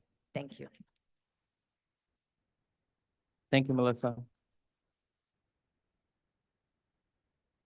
Hi, my name is Eddie Desmond. The meeting is still in session. Eddie Desmond, I no longer live in the community, but my family's been in Sunset Park since 1930s. My parents were married across the street. I was baptized there. Then we moved to OLPH, and then I moved to Staten Island. But in Manhattan the other day, I was hit by an e-bike, and I have it on video. I could show it to you. Excuse me. These bicycles, e-bikes, go 25, 30 miles an hour, and they go wherever they want to go. They're on sidewalks. They're going, this guy was going in the wrong direction. I walked into the street past the parked cars looking for the oncoming traffic, which was none. So I stepped forward. He was coming this way next to the parked cars, and hit me on my knee, my hip, my chest, and my hand is all bruised. Luckily, I'm 200 pounds. I'm a good, solid guy. If I was a little old lady, forget about it. I would have been gone. I mean, this guy was moving. And it's all these food delivery people for Grubhub and DoorDash and all of these things. And I don't want to cast aspersions, but, you know, it's new arrivals that are, you know, they're trying to make a living. But I see them late at night smoking crack with the earnings at the, but in any event, there has to be some type of law for the e-bikes. There are laws for motorbikes, which are gasoline-powered combustion engines. You gotta have license, registration, insurance, all of those things, wear a helmet.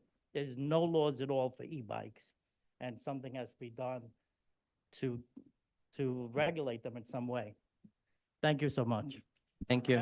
One more thing. I knew the Barreto family now for 50 years, and my condolences to Vivian and the rest of the Barreto family. Thank you. Thank you.